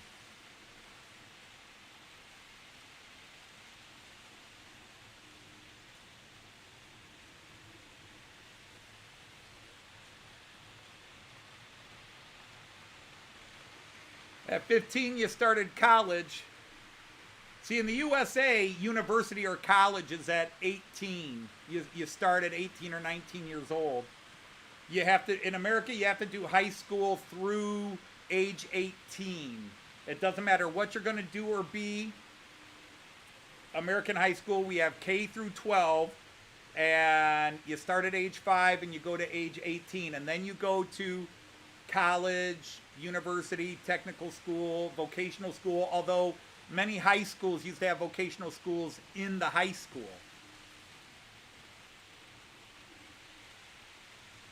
Even my school, Bowser, had had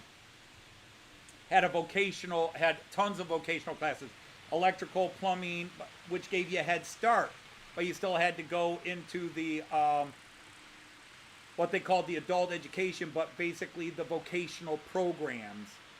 So you would join up with the plumbers union or whatever else and go to the trade schools and get trained. But it was at 18, whatever you did. After you graduated high school, then you went into career training, whatever your career was. Now in the United States, most Americans, including myself, will use the words college and university, or even secondary school, interchangeably. Technically, a university is just a collection of colleges. Like the University of Toledo has the College of Pharmacy, the College of Education, College of Medicine, College of Engineering, blah, blah, blah. And you can get, there's 500, 600 different degrees you can get from the University of Toledo.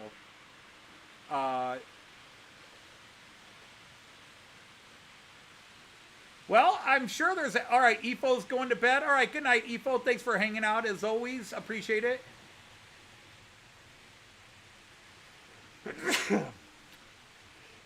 Excuse me, just a second. Efo, next year, Joyce and I will be near the town of Maastricht.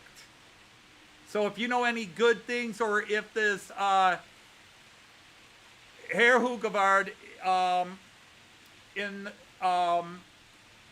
is near Maastricht, let me know, because we'll be in Aachen. We're going to be staying in the town of Aachen for a week, but we're going to go over to Brussels. We're going to go to Maastricht. We might go to Liège. We might go to Antwerp. We're going to go over to Bonn, maybe even back to Cologne, although we've been to Cologne before. But we're going to be based in Aachen and go to all these other places. Yes, I've heard that, Andy, that there's a big shop. Hey, Stuart. Oh, you had your steam train. That's awesome. Wonderful. Oh, what a good time that has to be, where you got to be a steam train driver and a fireman. Wonderful. See, I would do that if I were in the UK or Germany and somebody would say, hey, you can spend whatever it is, $100, $200, and do it. I would do it for the hell of it. Absolutely. That's a hell of a gift. I've had a few friends that have done that now.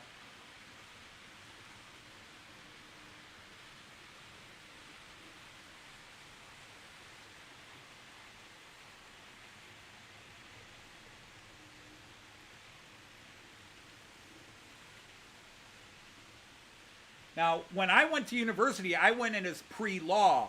I was doing history, but I was also doing an English degree. So I was doing history, English, and political science. But I was also taking English and minoring in German.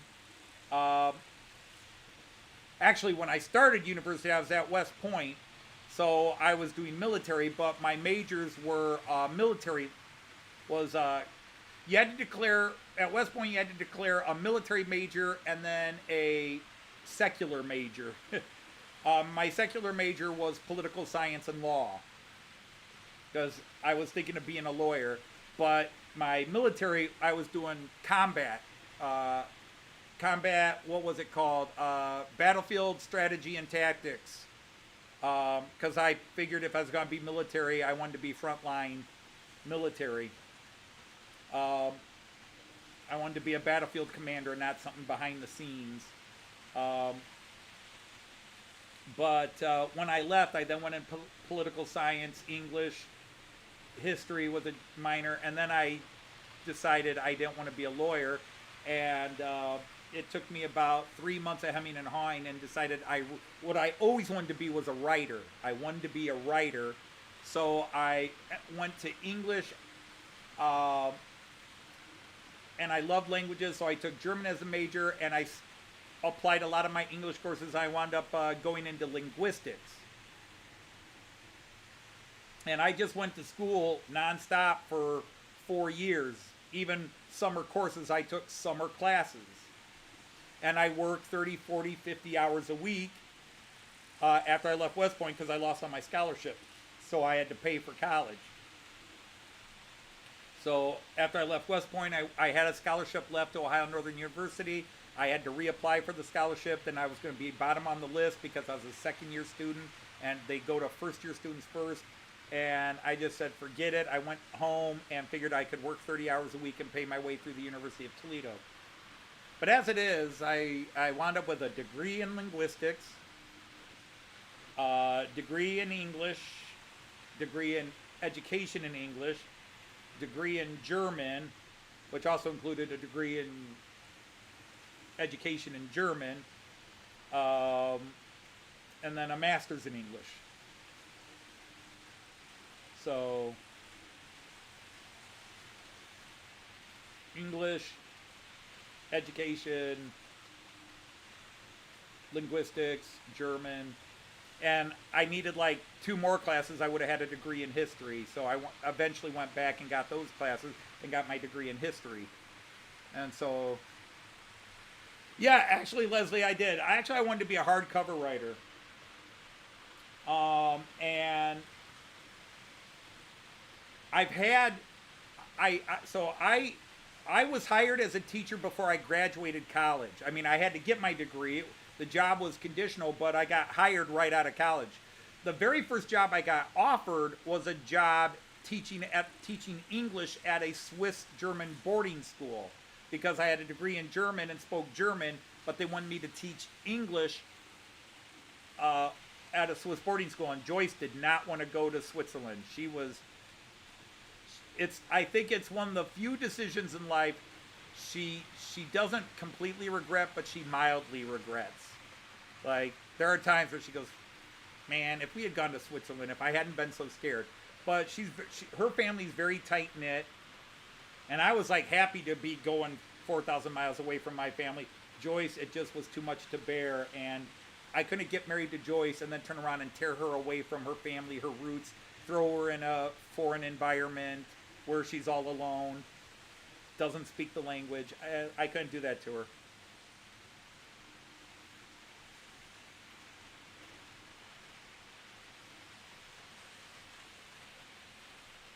Yes, of course, the Beatles. Come on, Andy, hot dog pilot.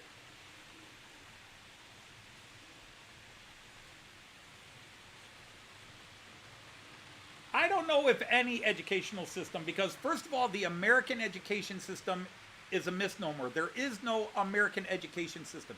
The only thing that is American about the American education system is that no matter where you go in this country, American public school is K through 12. Everybody has to start with kindergarten and go through 12th grade. But how they're run is local. The state sets certain standards. The federal government doesn't even set the standards. The federal government just does funding and leaves it to the state and local levels. So the state says, here's what you have to achieve by the end of each grade. And then the locals pick their textbooks and their format, blah, blah, blah, blah, blah. So there is no American education system. There's about 10,000 American educational systems. And that's not even counting private schools and home schools.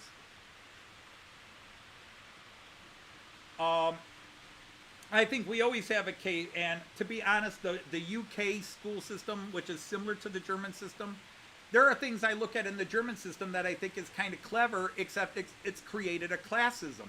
For example, in Germany, you have 3 levels of high school. One, you can graduate 9th or 10th and then go into trades.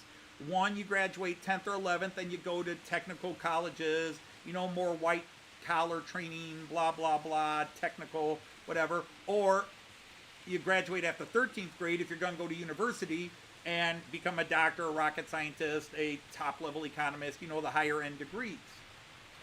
And that's cool, because there are kids in America that would benefit by being done with school at age 15, 16, and then go into the trades and start their trade training. Instead of forcing them to take all these academic courses that they don't appreciate and don't want to do. But at the same time, I noticed in Germany, there's a classism that comes in. The kids that go to the gymnasium, which is the high end, they think all the kids at the other 2 levels are idiots and beneath them. And that's what I hate. The same way in America, we have private schools that, we're superior.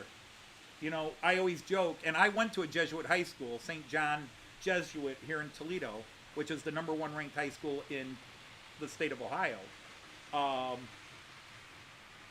But I learned very quickly that the private schools were not better than the public schools. The teachers in there weren't any better than any teachers I had in the public school system. They weren't better than the teachers I've worked with for the last 36 years. But because people pay a lot of money and can put Saint whatever on their certificate, there is this attitude, oh, you went to a private school. You must be better than this person here. So either way, you still get this division and this the snobbery that comes from how you got educated. Well, hey, Chesty Trains, how are you doing? Great to have you here.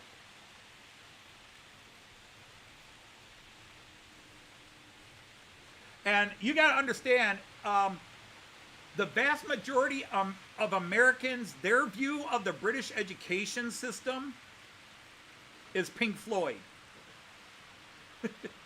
The movie The Wall, the album The Wall. We don't get a lot. Or maybe you have movies like To Sir With Love. And younger kids, you'd say, well, you try to explain it's kind of like Hogwarts without the magic. O levels and A levels and blah, blah, blah, all that different. But, so I gave you a long 10-minute rattling answer, but I don't know what's better. The grass is always greener on the other side of the fence, as they say. Hey, welcome back, Randall.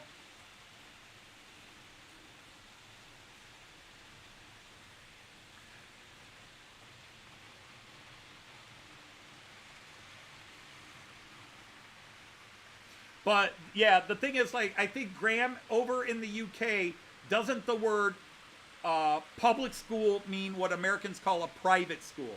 In other words, you pay it to tuition. Because you guys have state schools and public schools, right? Don't you guys divide? It's state or public, you know, one or the other. Where we have private and public. Public are the free schools that all the kids go to.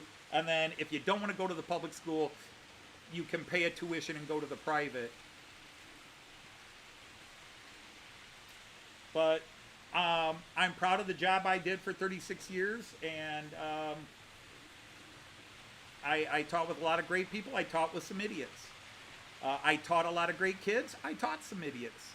But that's par for the course. I don't, you know, the thing is, I don't miss teaching.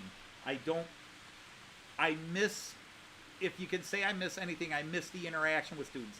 The best thing about teaching German is that I had 4 years, because that's all you get of foreign languages. You started in 9th grade, and you could take it up to 12th grade. Although my last 6 years, I never taught a level 4 German, because all the kids were pulled into other programs, so they didn't stick with the German program. In fact, my last 4 years, I think I only had level 1 and level 2 German. But for years, I had levels 1, 2, 3, and 4. And when you started with a kid as a 14-year-old, and 4 years later they're 18, and you had them for 4 years, you really got to know the kid, you got to know their family, you really got to interact with them on so many levels. The German club, the shows my German classes would put on, just getting to know them, because that was the great thing. I got to see these kids multiple years. Most American teachers see a kid 1 year, or even just half of a year, and then they move on to another teacher for another subject. But I got to keep the kids, because I was the only German teacher. I got to see them for up to 4 straight years. And that's what I miss, was that relationship you developed with those kids over the years. Watching them grow and mature. They loved what you were doing, and they enjoyed being in the program. When we were doing the exchange program, getting that excitement that they loved.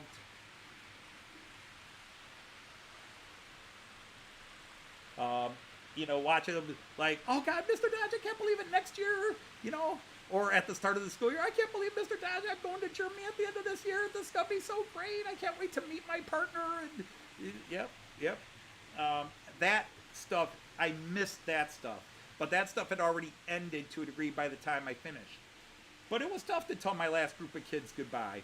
You know, and I told them up front. I didn't wait till the end of the school year. Day one, the first day with students, I said, guys, this is my last year. I am retiring at the end of this year.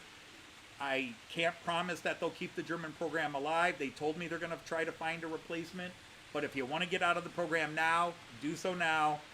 But you're only going to have me for this year, and then you'll have somebody else next year. And I wanted to be honest with them. I didn't want to surprise the kids, because at the end of the year, you know, what makes me feel good and sad was that group of kids that had me for the first year, or that group of kids that had me for year 2, and, you know, had me for 2 years, as they're not going to see me again. And the tears, and yes, I had lots of students in tears, because by the end of the year, they loved me. They were my kids. They loved me, and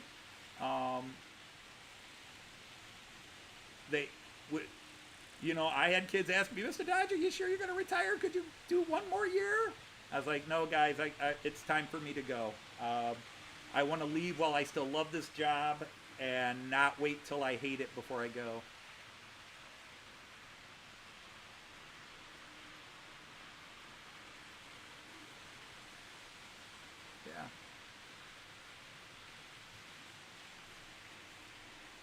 Okay.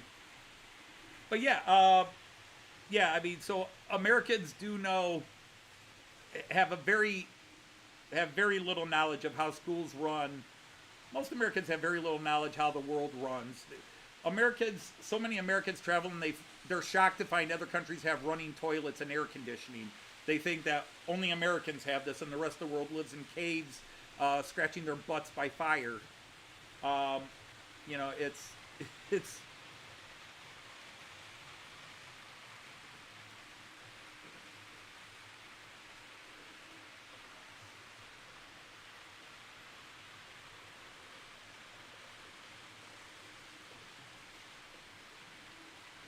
yeah, sadly, that's true very much even in the U.S.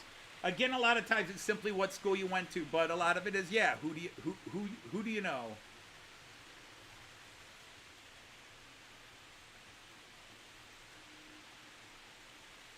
Mattel was going to release a Lackadaisy, but they canceled it. I think it's probably they just felt that there wasn't going to be a big enough market for it. Because they'll announce things and they'll see what the stir is. Where the internet now can help or hinder. They, you know, nowadays they'll announce they're thinking of it just to see if it gets enough buzz going. If it gets enough buzz going, they do it.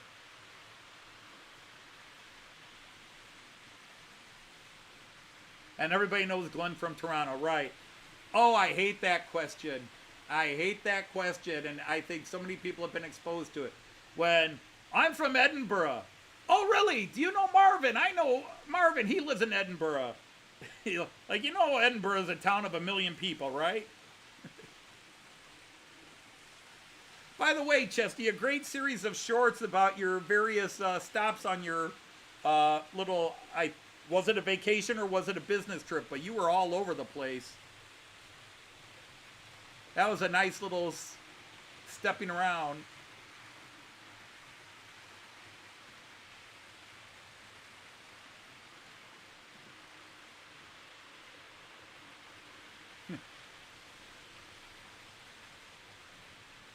Oh, yeah, and again, Americans, yeah, a lot of you. Now, my grandfather, Andy, the first house that he and my grandma lived in when they were married was an outhouse. It did not have indoor plumbing. They had an outhouse on his farm. And then right before the Depression, he was able to have an indoor one installed because the region he lived in was pushing it. Calgary, Amsterdam, Milan, Desenzano. Yeah, the Italian trip and that shop you went to near Milan was really cool. Amsterdam, then back to Calgary. In 5 days. Oh, and it was a business trip. That's right. I actually, right after I asked, I realized it was business because you mentioned that your business gave you some time off so that you could go to that one shop and do Desenzano. That was a pretty city. I'd never heard of it. And my only knowledge of Milan is more the history. I know that nowadays it's a big fashion city, but it's medieval history back when it was part of the Holy Roman Empire. And Emperor Frederick Barbarossa burned it down to the ground in 1166. And I think if you mention Barbarossa to this day in Milan, they get a little pissed about that. 900 years later, they haven't forgiven it.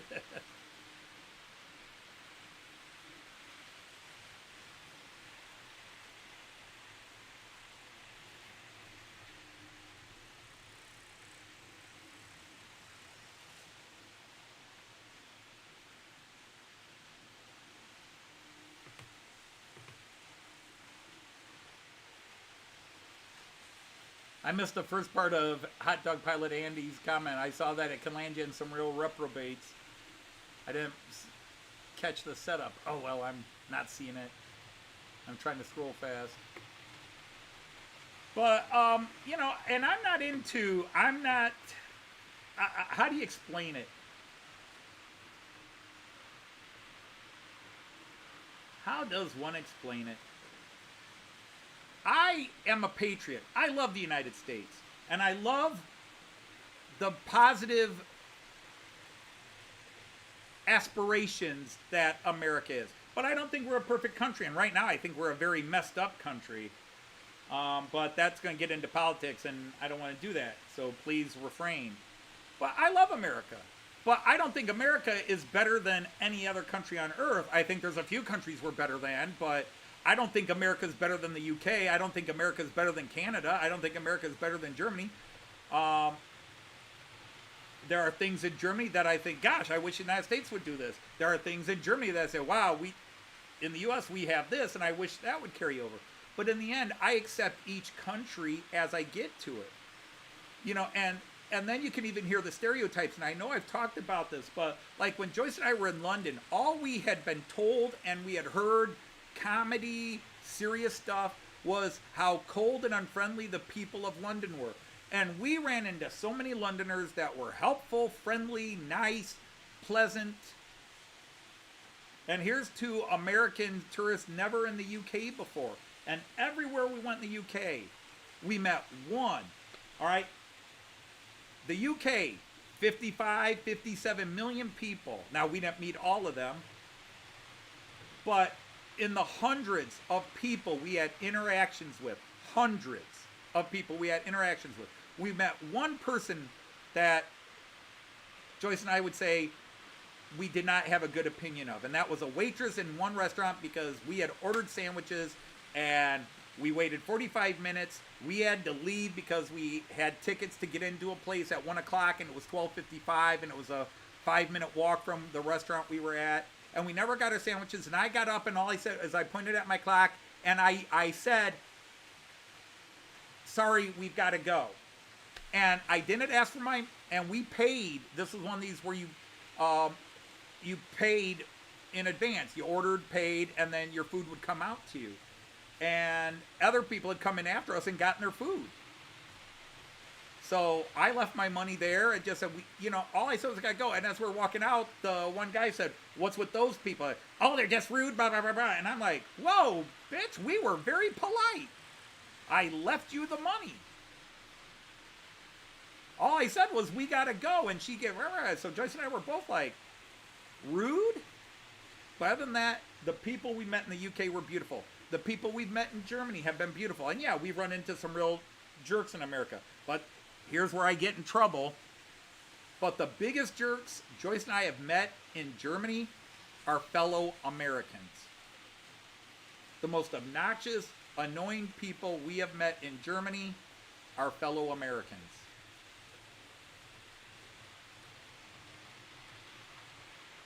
And there are all kinds of groups. Like if you're in a public square and you hear a loud group, it's either Italians or Americans. If you see one of those tourist groups go around and you don't have to listen, if it's loud, they're either Italians or they're Americans. They're not French, they're not Russians, they're not whatever. They're Americans or Italians, always.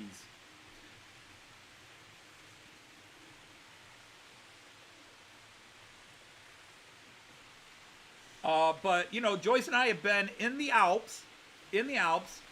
We're walking up to the famous fairy tale castle, Ludwig's Castle, Neuschwanstein. And there's a bridge called St. Mary's Bridge. And people like to stop on the bridge and take pictures because it gives you a great panoramic view of the entire area, including the castle on the rock it's built on. And the thing is, it is a bridge, so it has a weight limit. So they have guards and gates at the end who count, and only so many people allowed at a time. And so there is a line waiting, whether you're going to hike up to the castle or just want to go to the bridge and come back. Take some pictures and come back. And there's this line. You have to wait. And sure enough, why the hell we got to wait in a line? It's like, oh my God, it's Americans. It's just screaming and yelling, doing the Karen bit, complaining that they have to wait in line. Come on, let's go! It's like, guys, you're at a tourist attraction. You're going to have lines. It's like people who went shopping on Christmas Eve and bitching about the lines. It's Christmas Eve. Everybody's just like you. They're running out buying that last present. Expect it to be busy. But be that as it may, Oh yeah, I guarantee. I just have not. I mean, to be honest, I have a limited experience with foreigners over here.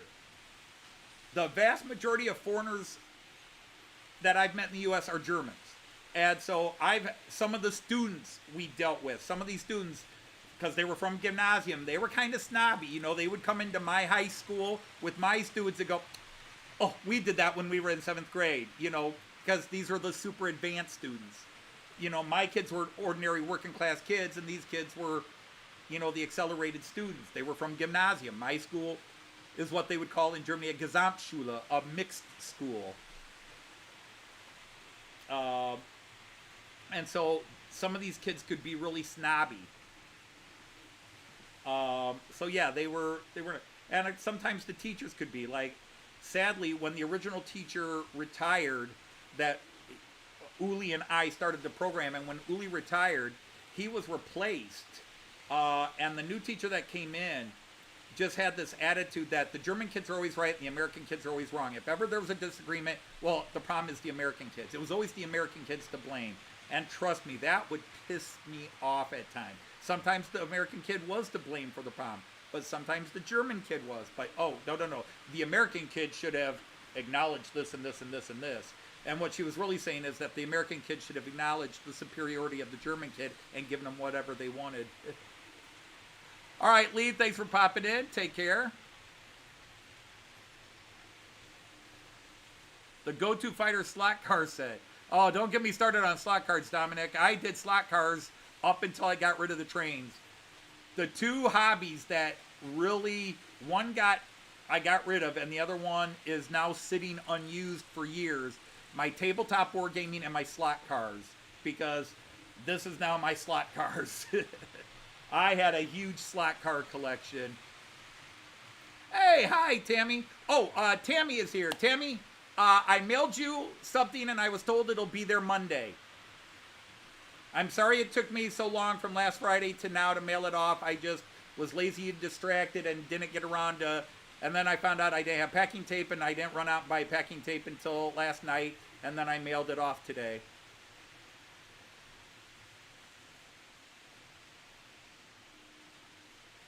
In the early 90s, did we wear loud clothes in the 90s? God, I don't remember the fashion of the 90s that well. I remember when the animal prints of everything came out.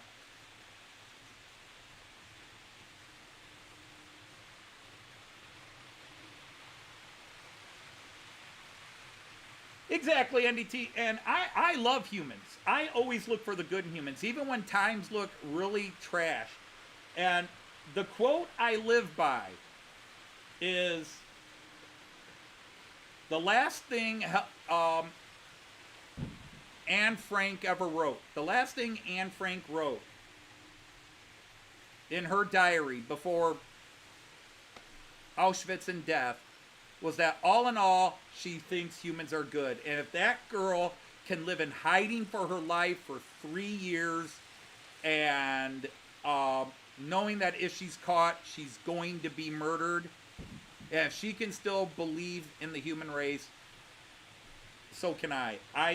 Humans, sadly, the news puts out all the negatives we do, but the fact is the vast majority of humans did a wonderful thing. And I always get a little perturbed when people like, oh, all people are stupid. Humans are stupid. I hate humanity. You know, yes, the humans have done a lot of bad things, and we've harmed the planet in many ways. But at the same time, we're the only animals that can look at a sunset and admire it. Dogs don't look at sunsets and go, isn't that beautiful? Now, you may think that's nothing special, but I think it is. That we can admire a waterfall, that we can see the beauty in something. We appreciate. But we are still animals, so we have animal foibles. There's nothing humans do that the other animals don't do. Unfortunately, our tech makes it, you know, if you think humans are bad, go find out what happens when a male hamster or a male lion takes over a pride. What's the first thing a male lion does when he takes over a pride of females?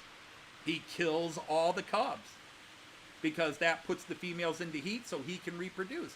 He murders all of the cubs, and the females just don't put up a fight. They're like, okay, he's going to kill all the babies.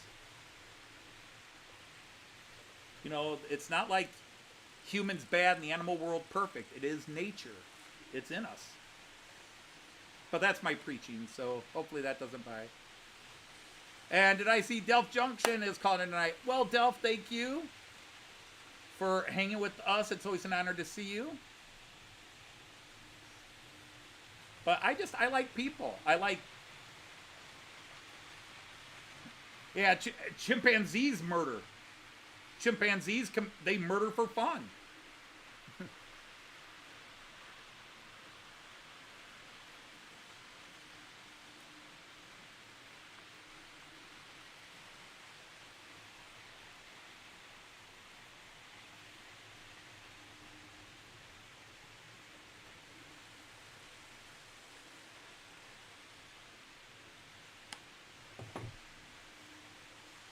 All right, Andy's going back to work. Wow, everybody's dropping off. Kieran is dropping off. Yeah, Joyce, I'm hoping, she said she was going to be tonight. Was released when Mattel bought Tyco. Yeah, they bought out Tyco and then canceled it. Joyce is feeling much better. She's been planting this week.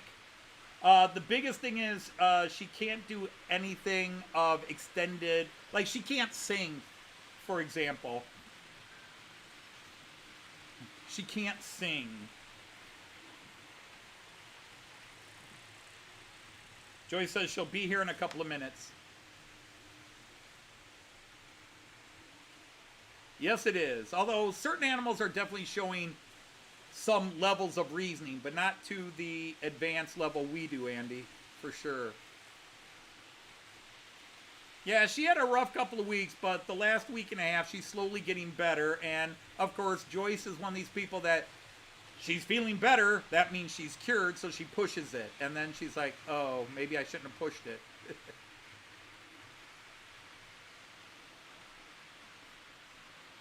Yeah, sadly, I mean, Tyco always hit me as the sad sister in the model train world. I don't know, was Tyco ever considered a quality? I mean, they made a lot of model trains, but Tyco toys were always considered, you know, they are what they are, you know, they're just sort of cheap.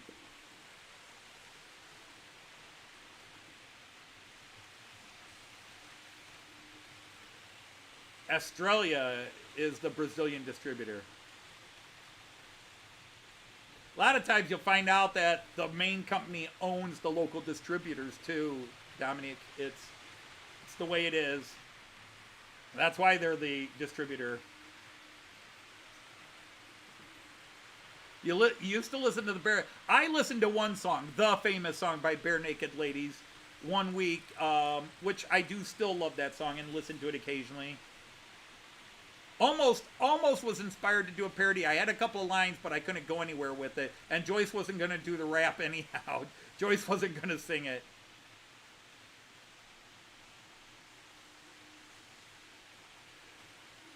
I remember Tyco, one of Tyco's last gasps was they did the space. You know, Star Wars had come out.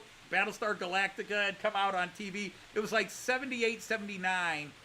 And Tyco released the space train, including the one that did the 90-degree up-the-wall loop around back. They were trying to keep the model train world relevant and show that you could do it with space. But Star Wars changed the hobby and toy landscape. I mean, first of all, it made everything, although there had been other toy lines that were basically 4-inch, 3 3/4 inch.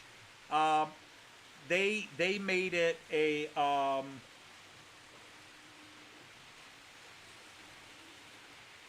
Star Wars really made it where everybody, G.I. Joe shrank, all the toys shrank, the Mego figures became the short figures, you know, DC Powers and everything, Superpowers and Marvel Secret Wars, everything became 3 3/4 inches. That was the change, and that killed, and it hurt the model trains. I mean, of course, model trains are always hurt by the space requirements for it.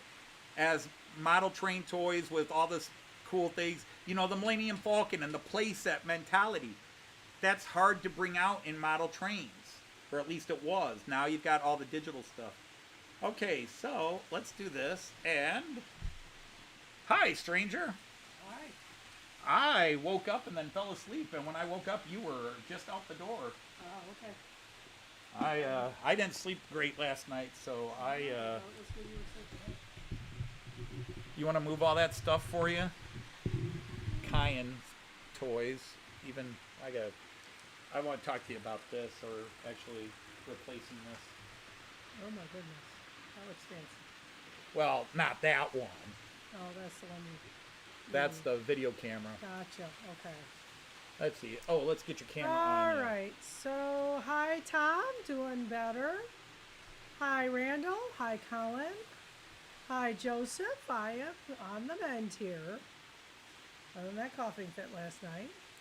Howdy, Andy. I'll wait. Thank you. Tammy. Project. Teacher voice. Oh, well, you know. Okay. So, hi, Leslie. Hi, Tom. Hi, Mons. Yep, I'm doing all right. Hi, Dominic. What is black? And a big hello back to you, Alan. Sir Alan, as we like to call you. My lord. We were saying My lord. We're calling my lord. Yeah. Lord of the Lavies. My lord, Alan. Mm-hmm. So, yeah, I'm definitely on the mend, but I had a huge coughing fit there at 2:30. Yes, you did. noticed. Yes, I did. woke up for that. And And then an hour later, had to get up and visit the restroom. yeah, I kinda felt like I was still going to cough, so it wasn't Had to fun. visit the little Duke's room, or whatever you want to call it. Uh-huh. So, anyway, but I was finally able to go to sleep. I don't think I slept too well. Yeah, they really did. They in some ways, Randall, Tyco was a bit ahead of their times. They really were doing tie-ins with TV shows and just anything to save themselves. You know, nowadays everybody does tie-ins, but back then it wasn't, you know, companies would release toy lines for TV shows. But yeah, they released the Silver Streak train from the movie, but it didn't catch on.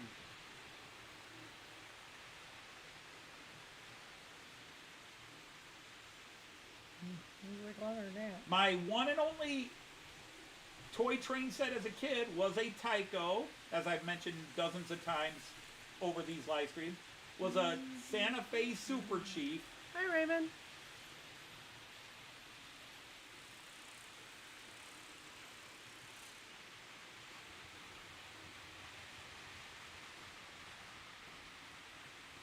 Oh, it says Sharpie.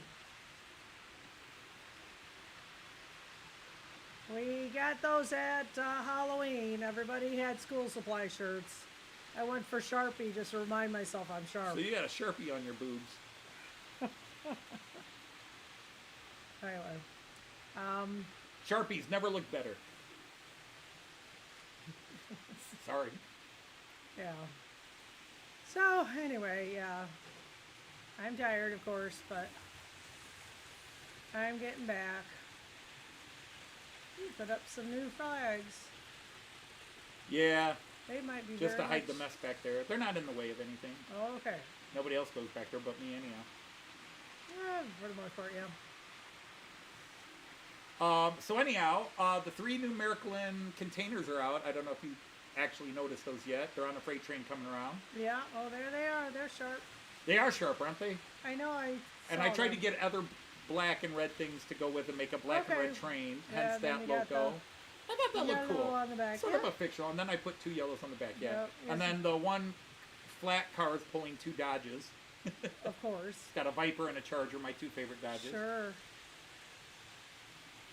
Yeah, that's real nice, my love. Trains look good. I think they're all over on the side right now. And then down below is the new, well, actually the 2 new things. Look at that. Look at that locomotive. Wow, yeah. Isn't that pretty? Nice. look in the camera and make all the UK guys happy and tell them, Joyce, what do you think of that? That's the Duchess of Sutherland. That's gorgeous. That's a You gotta pretty... look at the camera.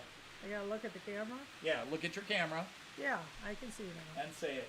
Yeah, it's a gorgeous train. Thank you. Yeah. I win. Anthony and the Hot Duchess, Joyce? Oh. Yeah, I was making jokes about how I had my Okay. hands on a hot Duchess. Well, But- yeah, I have to grade my notebooks. Oh. And I'm very lax on doing them this year. It's only second time. Oh, goodness. So that's what I So was I'll doing see you for what, last hour. Wednesday?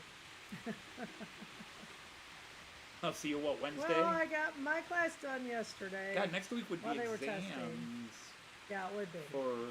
You'd Yeah, have it's the regular last- classes Monday, and then Tuesday, Wednesday, So, Thursday, yeah, if it's Friday the last exams. things. We're switching up to Tuesday, and then I have to find ways to entertain them when we're not doing things. Instructions again, huh? Are we ready for the trip and dealing with Artie? Yes, with sort of a question mark. We looked over his things. Yeah, I had a 2-hour we phone sort call of with does- Artie this morning. Oh, okay, gotcha. So, Definitely has things all stuff. yeah, we're getting ready. I've been trying to do the things that we have to do ahead. So I think that's good, and then it's just really a matter of putting it all together and packing. So they licensed them from Tommy. Dominic, they licensed them, the Rock and Riot figures. There's just, I don't know, I guess as my kids grew up, I lost track of all the different toy lines. My kids were kids of the 80s and 90s, my children. right. My oldest was born in 88, my youngest was born in 95. But by the time my youngest came around, certain toys were expected. Like, I'm a huge Marvel guy, so I've got X-Men action figures everywhere. I was a huge X-Men comic book guy, but I had I had a bunch of DC action figures too, Batman and the Flash and all those guys. But I had them in the 3 3/4 inch scale. I got the 7 inch scale, and I have Right. the 9 inch scale. Yep, his rabbit. Pixie. And his mice. And his mice. Mice have moved in. He's just caught one, Okay. but he thinks there's 2 others. Oh my. I need to set a trap. Well, that's how he caught the first one. Yeah, you can do a main trap. Arm in and send him back out. Yeah. Yeah, Artie warned me that the rabbit will pick one of us to like, and the other one will be ignored or. Ah. Well, I'll play with it. Yeah. Well, Lenny was born in 88. Tommy and Bandai made the best toys ever. I might disagree with you. Kenner had Star name's Wars the and mouse. G.I. Joe, and those were the best. And then Mattel came back. Mattel had Barbie and Big Jim. I don't know what Big Jim was called overseas. I know it did go overseas.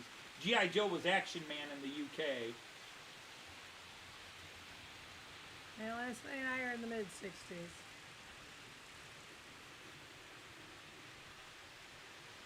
You're 15 years older than Aether and Genesis.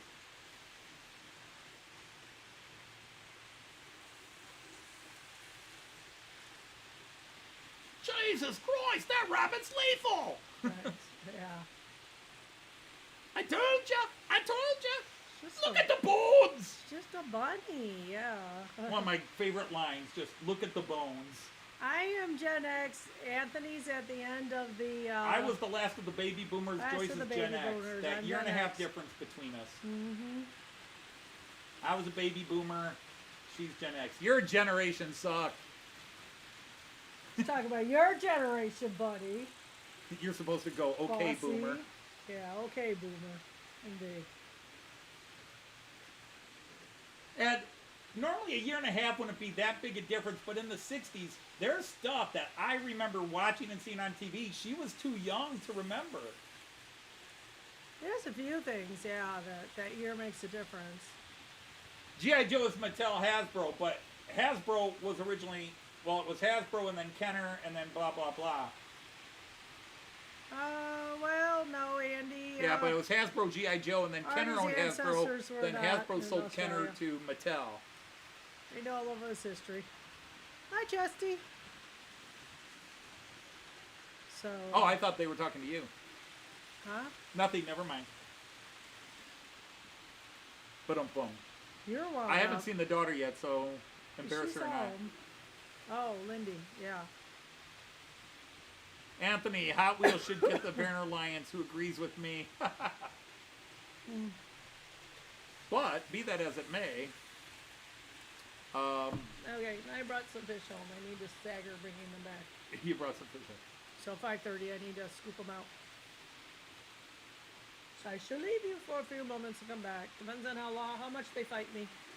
But it was also aimed, you know, it had to fit, you know, the Saturday morning cartoon genre, Raymond. So the G.I. Joe cartoon, because that was after they shrank G.I. Joe to go with the cartoon. They shrank G.I. Joe because all of a sudden the 12-inch dolls were not cool, and Star Wars caused everything to shrink to 3 3/4. Everything went to 3 3/4, which was the standard size. Now they call it the 4-inch size because, but Star Wars was technically Wrong way, by 3 the way. 3/4 inch for the standard Teach that. figure.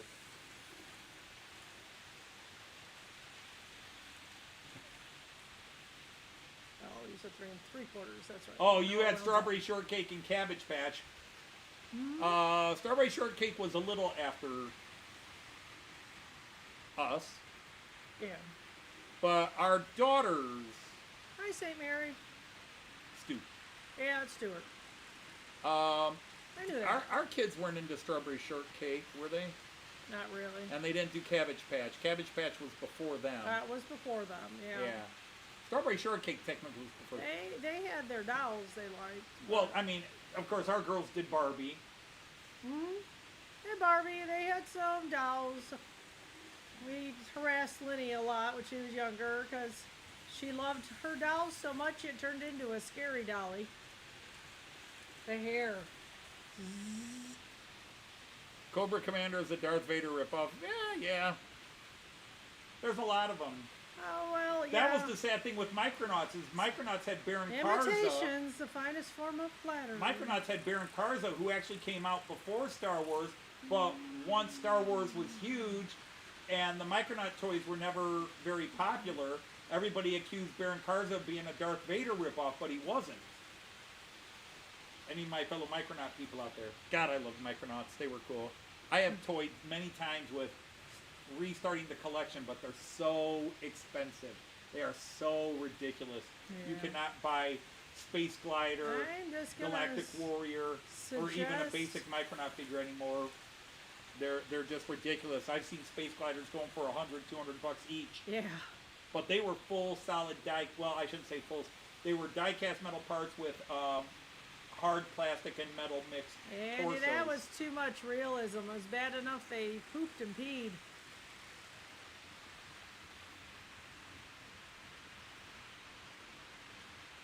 Yeah, the real action dolls. I don't think our kids ever had any that actually wet or peed. I think we avoided that. Did too. I think we avoided those. We tried to get them into Polly Pockets, but that didn't work. But Well, they our played with kids them. all got into Legos. They Of course, played with them everybody for a knew Legos, but while. our kids were all Legos. Now, AJ liked Micro Machines. Liz did a little too. I don't remember Lynn being into Micro Machines.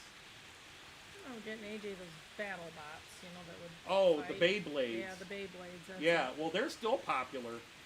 Mhm. But AJ was the first kid that was really into Pokemon, where he got into the Yeah. cards Yeah. and the games, and then he also did Yu-Gi-Oh, where he did the cards. He and his friends would do Yu-Gi-Oh Right. battles. He would go over to Dan's house to play Yu-Gi-Oh battles. Okay. He and Dan were that, like, they'd see each other for 2 weeks, and then they wouldn't hang out for a month, and then they, yeah, I don't know what it so was. They're hanging again, yeah. A little weird, but. But it yeah, was, and alright. of course, sadly, Josh, Rudy, lived too far away. We had to drop him off. Right, Or, yeah.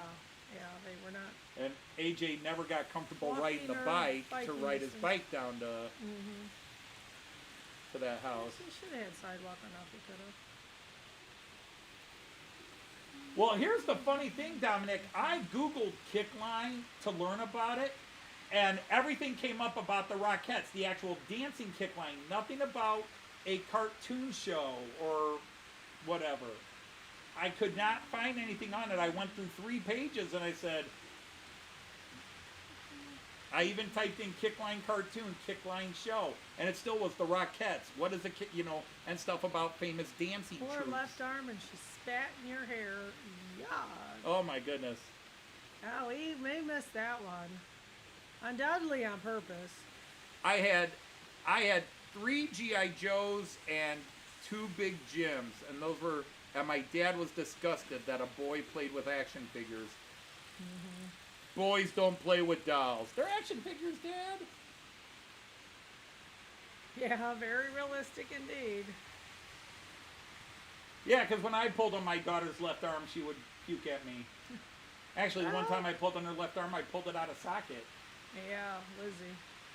Yeah, if you remember, Lenny was quite the spitter.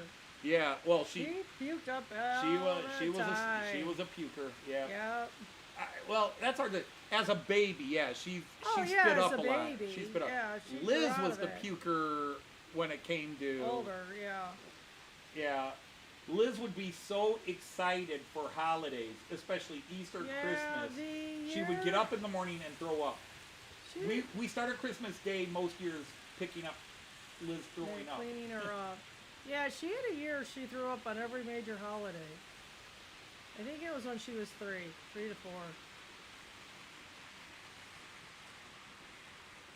There is a picture we took in front of the Christmas tree. And that was in the evening. That was after the party. Right. Yeah. Took the picture, threw down the camera, grabbed the child, and ran with her. I remember that. We took the picture. Oh, wait, she Oh, doesn't look that's her good. puke face. That's her puke face. She's gonna blow.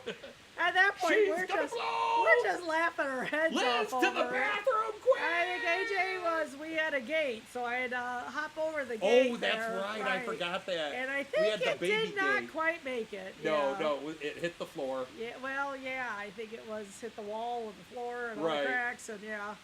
So, yeah, childhood is fun. But honest to God, we did laugh every time she threw Andy, up. my brother and I had all the Star Wars stuff all played with, but we kept like our Battle Station playset. We kept all the pieces. We were trained, not because we thought it'd be worth money, and I still sold most of it for a lot of money. Not as much as you got if they were on cards, but definitely helped buy this house. No, nice and man. Hi, Bondan Eisenbaum. So, Take care. Good evening. Yeah, hopefully you can make it back on time, but lagging 62 minutes. My goodness. If you're watching this and then watching something else, it lags off. The chat will stay up, back. but the video will stay behind. He's back in the past here. It's a little weird. We're in the future. He's in the past. We're in the future. Yeah. Go figure. So yeah, like if I'm watching a live stream and then I click to watch another video, the live stream the video will stop where I left. But I don't know why it's doing it now, but it does. It's been doing it for several months it now. doesn't let you miss anything. There's that. But you wind up being way behind the chat. Yeah, you do. It became lost media. Yeah.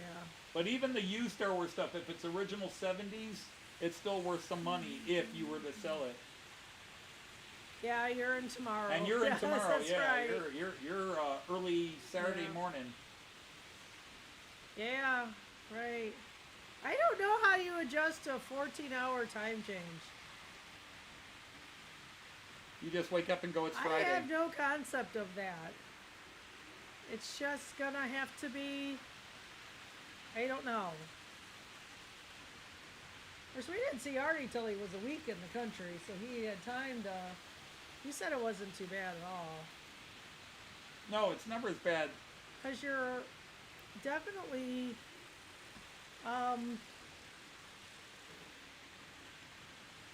Future Loco. Yeah, you're off an extra day, basically. See, that's just it. Going over, we're gonna lose a day. Yeah, we lose a day and we don't gain it back. Well, we kind of do. Because Well, we leave and the we come back 18th the and we same come back day, the where 18th. normally you'd leave and come back Where the it next took day. us longer than, it doesn't take a full day, but So, yeah. I assume we're also... you lose 2 days, Are no we matter how you flying- think it, because Are we flying in the morning? on the way we're back? flying overnight. On the way back? Oh, I don't know. I know we're flying overnight there. I think we leave 9 in the morning from Sydney time. Okay, that's kind of what I thought. We were going to be... 9:25. It would be a day trip. Considered a day trip for... What the hell will it be when we get home? Yeah, I caught that. That was the first where I saw anything connected to email the Kickline was your details. video on the cars, Dominique. That was the first thing I saw. I was like, okay, I now get an idea for the art and the presentation of it. And then, of course, you had the James Bond Aston Martin and the Kickline He has custom no version. pension? That's not good. Who, what? Bailey. Friend. Some of the prototypes, too? Try to stay awake for the first day. Then adjust. That's 12 hours ahead in China. I am back. I had to reload the ballista. When I said reload, I meant refill. When I said ballista, I meant beer. Okay, hi Mike. Oh, I am so in the mood for a really good beer. Okay. Well, we could go out for dinner. I know you don't Well, want to. any of the good beers that I'm really talking about now, Are granted, here. Star Claw's fine. Yeah, fair, fine. But yeah, still I is don't know. alright. I mean, if we went to the club, we want to eat until after 7. Yeah, you're right. What do you want? I don't know. What do you want? Just want to order pizza or? You have no pension, no new trains. Yikes! Oh, that's not good.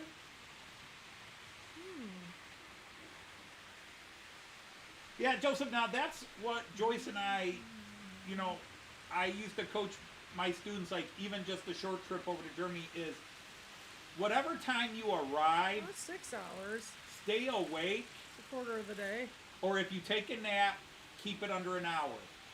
No matter how tired you are, stay awake and go to bed at a normal time. You'll wake up, you'll sleep 8-9 hours, but you will adjust yourself to the new rhythm much faster that way. Well, I just don't know. Definitely planning on sleeping. Well, we're arriving On the at way 6 there. in the morning, so we're probably going to get back to Artie's because it takes them, I forget how long he says it takes them to get up to Like an Sydney, an hour. hour. Yeah, Or more or Sydney less. Airport. It was like 50 minutes. I don't know. Yeah. When are you going to China, Joseph? Or are you already there? Yeah, that's what I was wondering.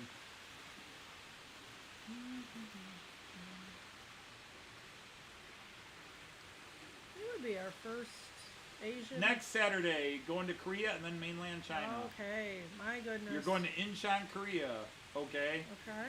And then on to China. Wow. Ooh, hopefully you're not going through North Korea. Will we be in the same time zone? No, because it's 12 hours. Oh, see, we had the 1980 at the one that came out with Empire Strikes Back. Yeah, we're going to do We had the 1978. Sydney, the Wollongong area, and then we're going to get to Melbourne. Yep. We're gonna go down. We're gonna take 3 days, 4 days, and we're leaving the Sydney area. We're going down to. We're gonna do a. It's like 5 or 6 hours to drive from Sydney to Melbourne, but it's gonna take us all day because we're gonna stop off and see things along Yeah, the way. we are. We're going to take a lot of And then things. on the way back, we're gonna hit Canberra and spend the night in Canberra and look around Canberra because that's the capital of Australia. Mhm. And then back up to Wollongong, which I still think. Joseph, I have to ask, is it 12 hours ahead of our Eastern Standard Time or 12 hours ahead of your, what do we call the British time? No, Joseph is in Florida. Oh, he is? Yeah. He's from New Oh. York, lives in Florida. Gotcha. Who are you confusing him with? You knew this. Oh, I guess I do confuse y'all. Sorry. Yeah, that's what I'm thinking of, getting some compression socks. Yeah, I think that's a good Yeah, idea. so You got an LNER dynamometer car yesterday. Very cool, Andy. Very cool. Hopefully I'll be awake on Sunday to see it. Well, yeah, I mean, we're just going to what Artie's told us, so. But we're doing it. We're not going to do it in one. We're going to stop halfway. Yeah, it's going to be a process. Because we're going to see Greg from Midsommar Rail N Scale, who was here earlier. Hi, Yeah, Greg. we hope so. Again. Yeah. We're going to visit him. And we're going to go on a boat that we're hoping they do have them. It's just whether you'll see a whale. We're going to go on a boat that supposedly you can see whales from. It's going to go out to the... I am very excited about that. I sure hope they are migrating at that time. He said he would look it up for us. That's really cool. Not something I'd expect in Australia. Yeah, it was... But that's just because I never thought about it. You know, it makes sense. Yeah, Australia is a continent. Right. You know, and it just... You know, when we dreamt big, we were thinking of stopping off and spending a few days in New Zealand and then hopping from New Zealand over and going back. But the cost of the airfare was just way too much. We couldn't. Yeah. We really did not want to spend. We probably could have afforded it, but it would have maybe it would have cut us going to Getz. Oh, how does that happen? What? How does what happen? Mike, his time changes when he goes north or south. It's perpendicular time. And he uses that excuse if he's late. Okay. Thank you, Joseph. Joyce is cold anyhow. Yeah, yeah, it's quite warm today, and I'm still in long sleeves. But that's because we're in air conditioning. Yeah, it's 25 out, and it's humid. So. That's true. It was humid when I went out there earlier. Yeah, it is. What were you doing? Seeing if it was ever going to stop raining. Well, it finally did. We were planting plugs, plants into the. Oh, seeing whale sharks today would be really cool. Oh my God, I'd love to see whale sharks. But yeah, I didn't finish that thought. Australia is a continent, and there was just no way in 2 to 3 weeks we could travel the way we do in Germany, where the way we like to travel is, since I retired and got my... I understood, Joseph. Since I had my retirement, when we started on our own, like in 2017, we stayed 4 nights to 5 nights in different towns that we used as a center to go off in different directions. Oh, that's cool, Andy.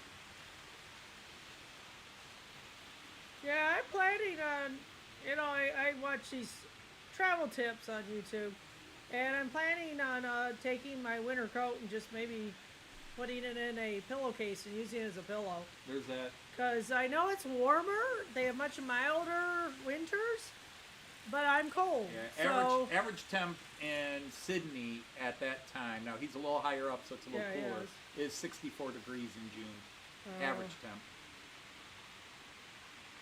And you know how averages work. Yeah. But anyhow, Get there, it's going to be 80. And the thing is, we were not thinking of going to Australia. But right after we got back from Germany and already talked about coming here, he says, well, you guys should come down to Australia. You could stay with me and blah, blah, blah. And we went, that sounds cool, because it was different. And somebody between the two of us really loves different. So we jumped on board, and then I realized, oh God, that's a long flight. Yeah. So we're excited to go. It's just I'm nervous. But the problem is, I don't know. I know the geography of Australia. I know the geography. But I don't know the locations the way I do in Germany. Like pretty much any major German town and many smaller ones, I know what's near them. I know what's there to see. I know what natural things we can go see. Because whenever we travel, there's got to be something historical, something natural, and it's got to be kind of cool. Mon says Melbourne's cold. Melbourne gets cold? Okay. Okay, yeah. Yeah, taking that winter coat. They say it may just You work. swam with whale sharks off of Thailand. May work as Damn, what a life. That's something just really cool to say if you think about it. Take your winter woolies. Oh, now you're scaring me. I figure I was bringing just winter clothes. Yeah. Maybe a short sleeve shirt. Just in case you have a massive heat wave, but that's mostly going to be winter wear. But, so, unfortunately, the main cities that you think of, Sydney, Melbourne, Brisbane, they're far apart from each other. They're not like Berlin to Munich, where it's a 6-hour train ride.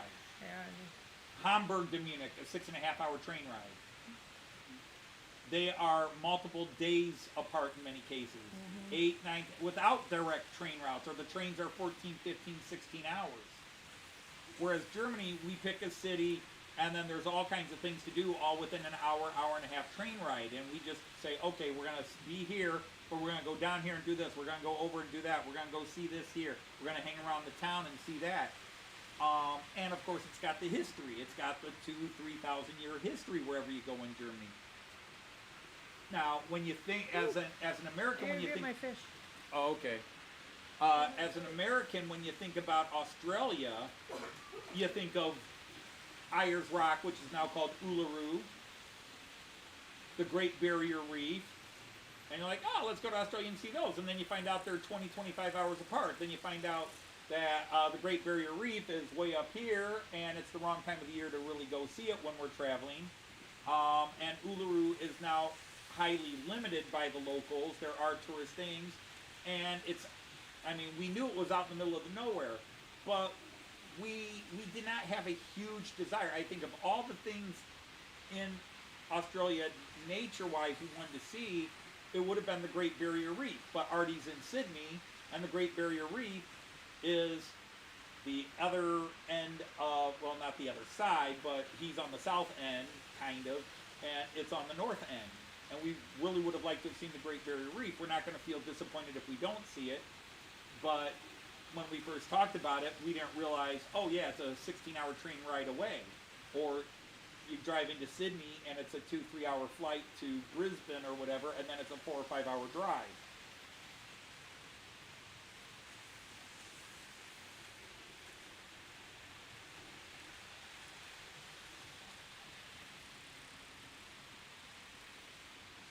Yeah, Melbourne is on the southern coast and gets the Antarctic southerlies. Just as I had a friend that lived in Tasmania years ago. I don't know if I could call him a friend, an acquaintance.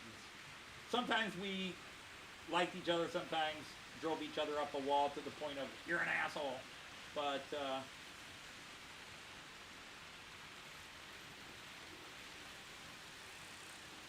overnight train from Sydney to Melbourne or Sydney to Brisbane. Yeah, the problem is Joyce doesn't sleep well. We don't sleep well. I actually can sleep on a train. I struggle sleeping on a plane. Joyce struggles sleeping on a plane. So that 14-hour flight, that's a little leery.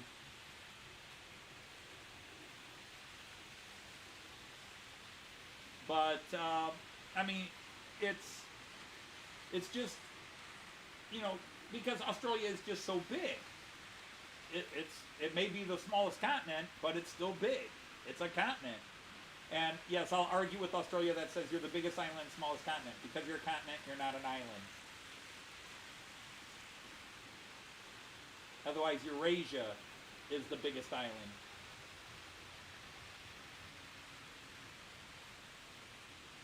Yeah, that's what I'm saying, Monsville. It's the same coast, just way, you know, we're on the southeast and it's way on the northeast, so it's just not feasible to get there. There's a lot of great things to do. We're going to be there 2.5 weeks, but it's going to be different than we're in Germany. Like I said, Joyce and I, we started with 4 days per town. We'd stay 4 days here, 4 days here, 4 days here. And after 2017, our 2019 trip, and then our 2023 trip in Germany, it became minimum of 5 days. And so our month long in Germany last year, where we arrived on May 29th, May 30th, and left on June 29th. We were there a month. It was, we spent the night in Frankfurt when we arrived, and the next morning we were up to Hamburg for 3 days. But after Hamburg, we went to Freiburg, and we were in Freiburg for a week. We went to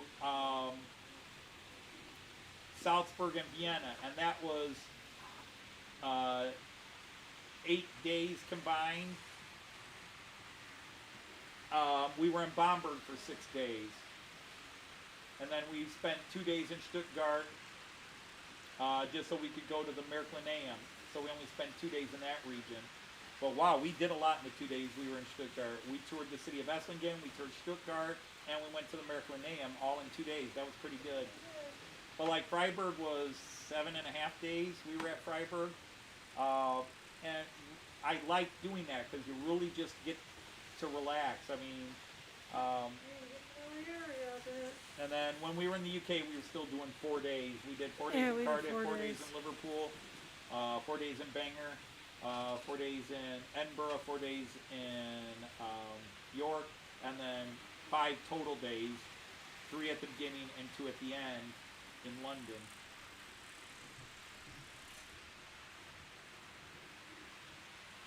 And the Polish dub Rock and Riot, Frankie is called Mary. Yeah, everybody changes name of certain characters to, because either the name might have sort of a slang or inappropriate. For example,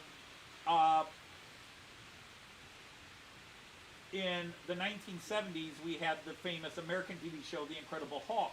Now, anybody who knows Marvel Comics knows that Dr. Banner, the Hulk, is Bruce Banner. But in the TV show, they changed his name to David Banner because Bruce was considered a gay man's name. That Bruce was a stereotype for a homosexual man, and so they changed his name. Stupid, dumb logic, but it was 1970s America. Sometimes they'll change names of characters because their name sounds like a dirty word. For example, there are some old American westerns where characters are named Fanny. You can't use that in the UK because although Fanny is slang for the butt in the United States, it's slang for female genitalia and is considered rather rude in the UK. Mind if we call you Bruce then? Well, I would mind because my name's Anthony. Oh, hello, Godza S2. Welcome in.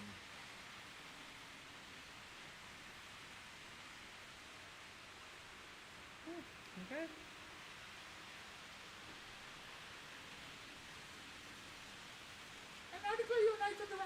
All right, Godza, if you're into trains or comedy, you can link your channel or anything here. G'day, Bruce. Yeah, because there's that Monty Python bit of Australia where they're all Bruce. Yeah, they're all Bruce. All right, that's going to be a bit confusing. Mind if we call you Bruce? Yeah. You're allowed to teach the old socialists as long as you're able to prove they were wrong.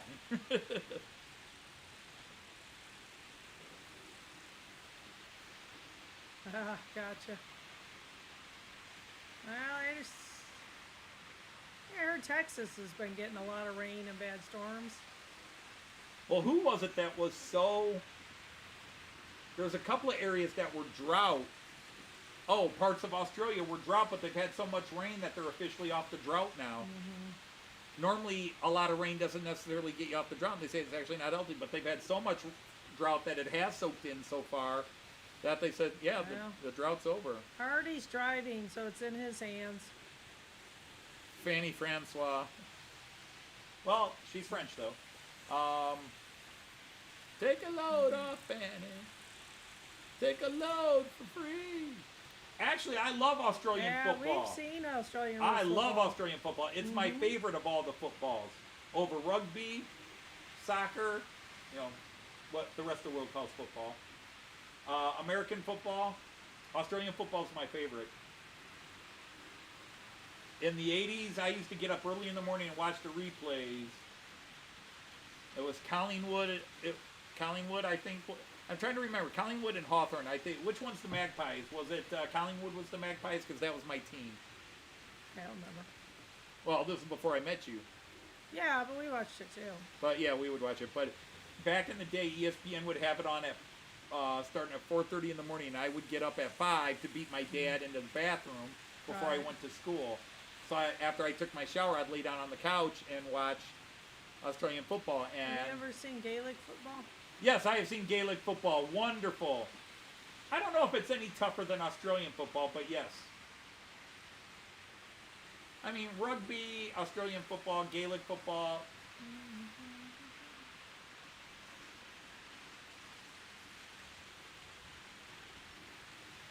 Because to me, that's just it. Gaelic football is sort of like, it's the halfway point between football and Australian rules football. Gaelic football is like, it's like you can see the evolution. You started with association football and rugby, and then you move, or maybe you start with rugby, then you go to Celtic football, and then you go to Australian football. You could just, like, you could see how the game evolved. So many of the people, Celtic people, taking it over to Australia in the day and slowly formulating it. Okay. Rugby league is the main sport. Well, yeah, I mean, Australia and South Africa and New Zealand, famous for rugby. But, be that as it may, Australian rules football, Aussie football as we called it, Victorian league football.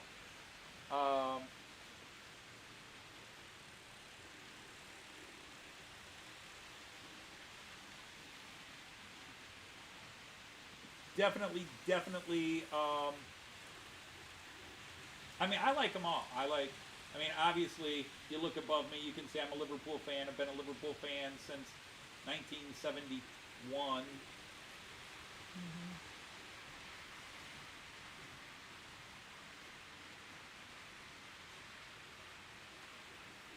Aussie rules is big. Well, like I said, I used to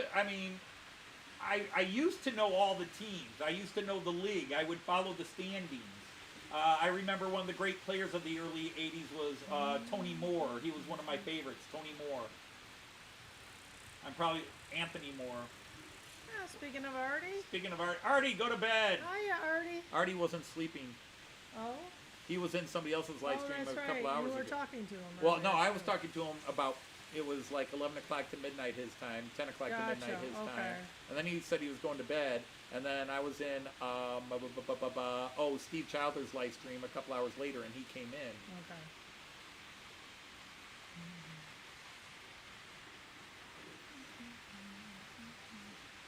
I mean, there are not many sports that I consider sports. And mind you, I'm a snob about that. Like, golf is not a sport.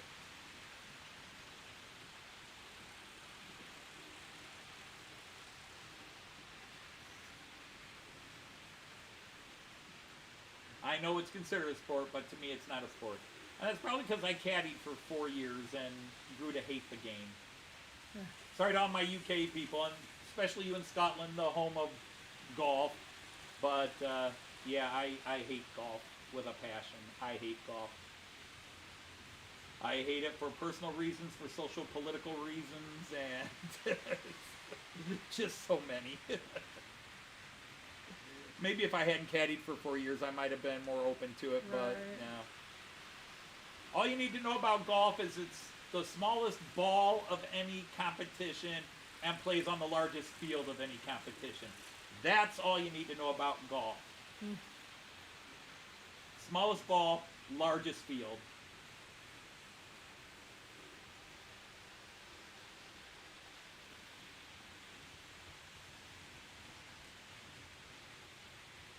Oh, it was a varsity sport at my high school.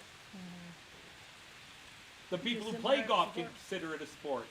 I'm a snob and I don't consider it a sport. It's a leisurely stroll. But I'll get political. just Google George Carlin's monologue about golf, and that's my attitude of golf. Huh.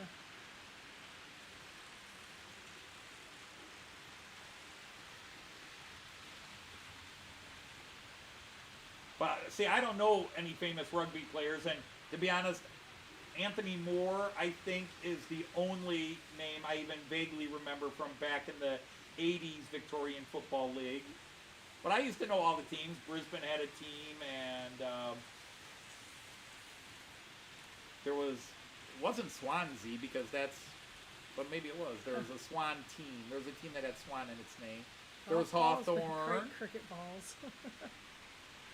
Now, cricket, I really need to sit down and learn the rules of cricket. And I also know that there's various rule sets of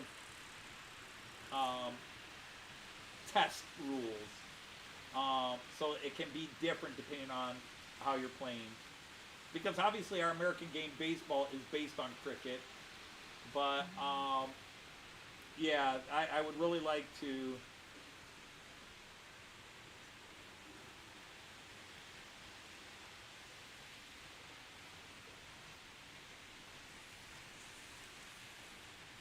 There was very recently just came out the Australian children's cartoon Bluey, which, by the way, Bluey may be a kid's cartoon, but at least in America, the parents and the grandparents love Bluey as much or even more than the kids. Bluey is an amazing cartoon show, but they did one with cricket that is such a beautiful episode where the young lad plays cricket. And all right, Monsville, take care. All right, take yeah, care, we're going to be Monsville. winding up here. It's that time for us too. Yeah, that's cool. We do all like our sports, don't we? But see, the thing is, Joyce, being obviously, if you didn't know, a woman, Surprise! is played lots of sports. She was all city in basketball. Mm-hmm. She was on her track team. She was on her basketball team. Well, I mentioned all city in basketball. She played softball, which is baseball. Fast pitch softball, which she was very good at. And volleyball before she blew out her knee. In fact, that was the beginning of her knee injuries, was her volleyball career. Mm-hmm. Yep. Because, wow, how many knee surgeries have you had? I think just 3. Oh, I thought it was more than that, including scopes, I think it's 3. plus knee replacement. Yeah. You had 2 in high school, and then you had a scope. I only had 1 in high school. I thought you had 2, and then you had Nope. 1, and then you had knee replacement. Okay, well, there you go. But, yeah. And Joyce knows her sports. Joyce can talk any sport with anybody just as well as any man, but you get too many men that are like, women don't know anything. You know, and that is something that comes into play in this hobby, where women in this hobby get treated as second-class citizens because you're a woman, what do you know? And while, yes, more men are in this hobby, but more women would be if men didn't chase them out. But yeah, Joyce knows her sports, and Joyce can talk. Yes, I I could never, my dad was a big NASCAR fan, and as long as Dodge was in NASCAR, which ended in '75, and then Dodge came back in like 2005, whatever it was, Okay. and then left again. I followed NASCAR for that, but at the risk of sounding crude, I was never huge into NASCAR other than to follow Dodge. I never got into, for example, the American Indy circuit, where it's just a big circle. I much prefer the European F1, even though I don't watch auto racing. I'm not big into auto racing, period. Basically, if I'm not one of the drivers, I'm not into racing, which drives Joyce crazy when I do it. Yeah, we remember that, Randall. And so, yeah, we just... I don't remember stopping those two. How did I stop those two? Oh, I hit the stop button. That's why. It's not good. Oh, it was 2001 Dodge came back. I always associate, but that's right. They started with the Intrepid. They were running the Dodge Intrepid.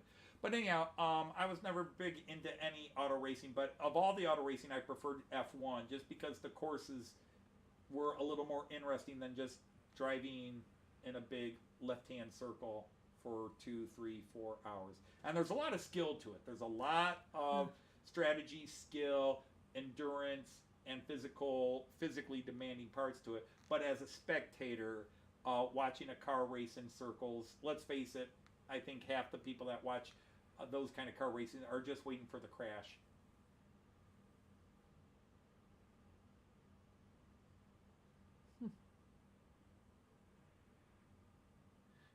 Art is in tomorrow. We're in earlier for you. And Yeah, blimey, I'm confused. Yeah. Yep, indeed. Guten Tag, Herr Black. Oh, Es geht mir gut. Und Ihnen? John Black, too. You are just catching us as we're winding the show down, That's unfortunately. right. You'll have to come back next Friday, because we do this every Friday. Although next Friday will be the last one before Australia. Yep. And then I got to figure out how I'm going to do it from Australia, since it would be like 5 in the morning to do my live stream.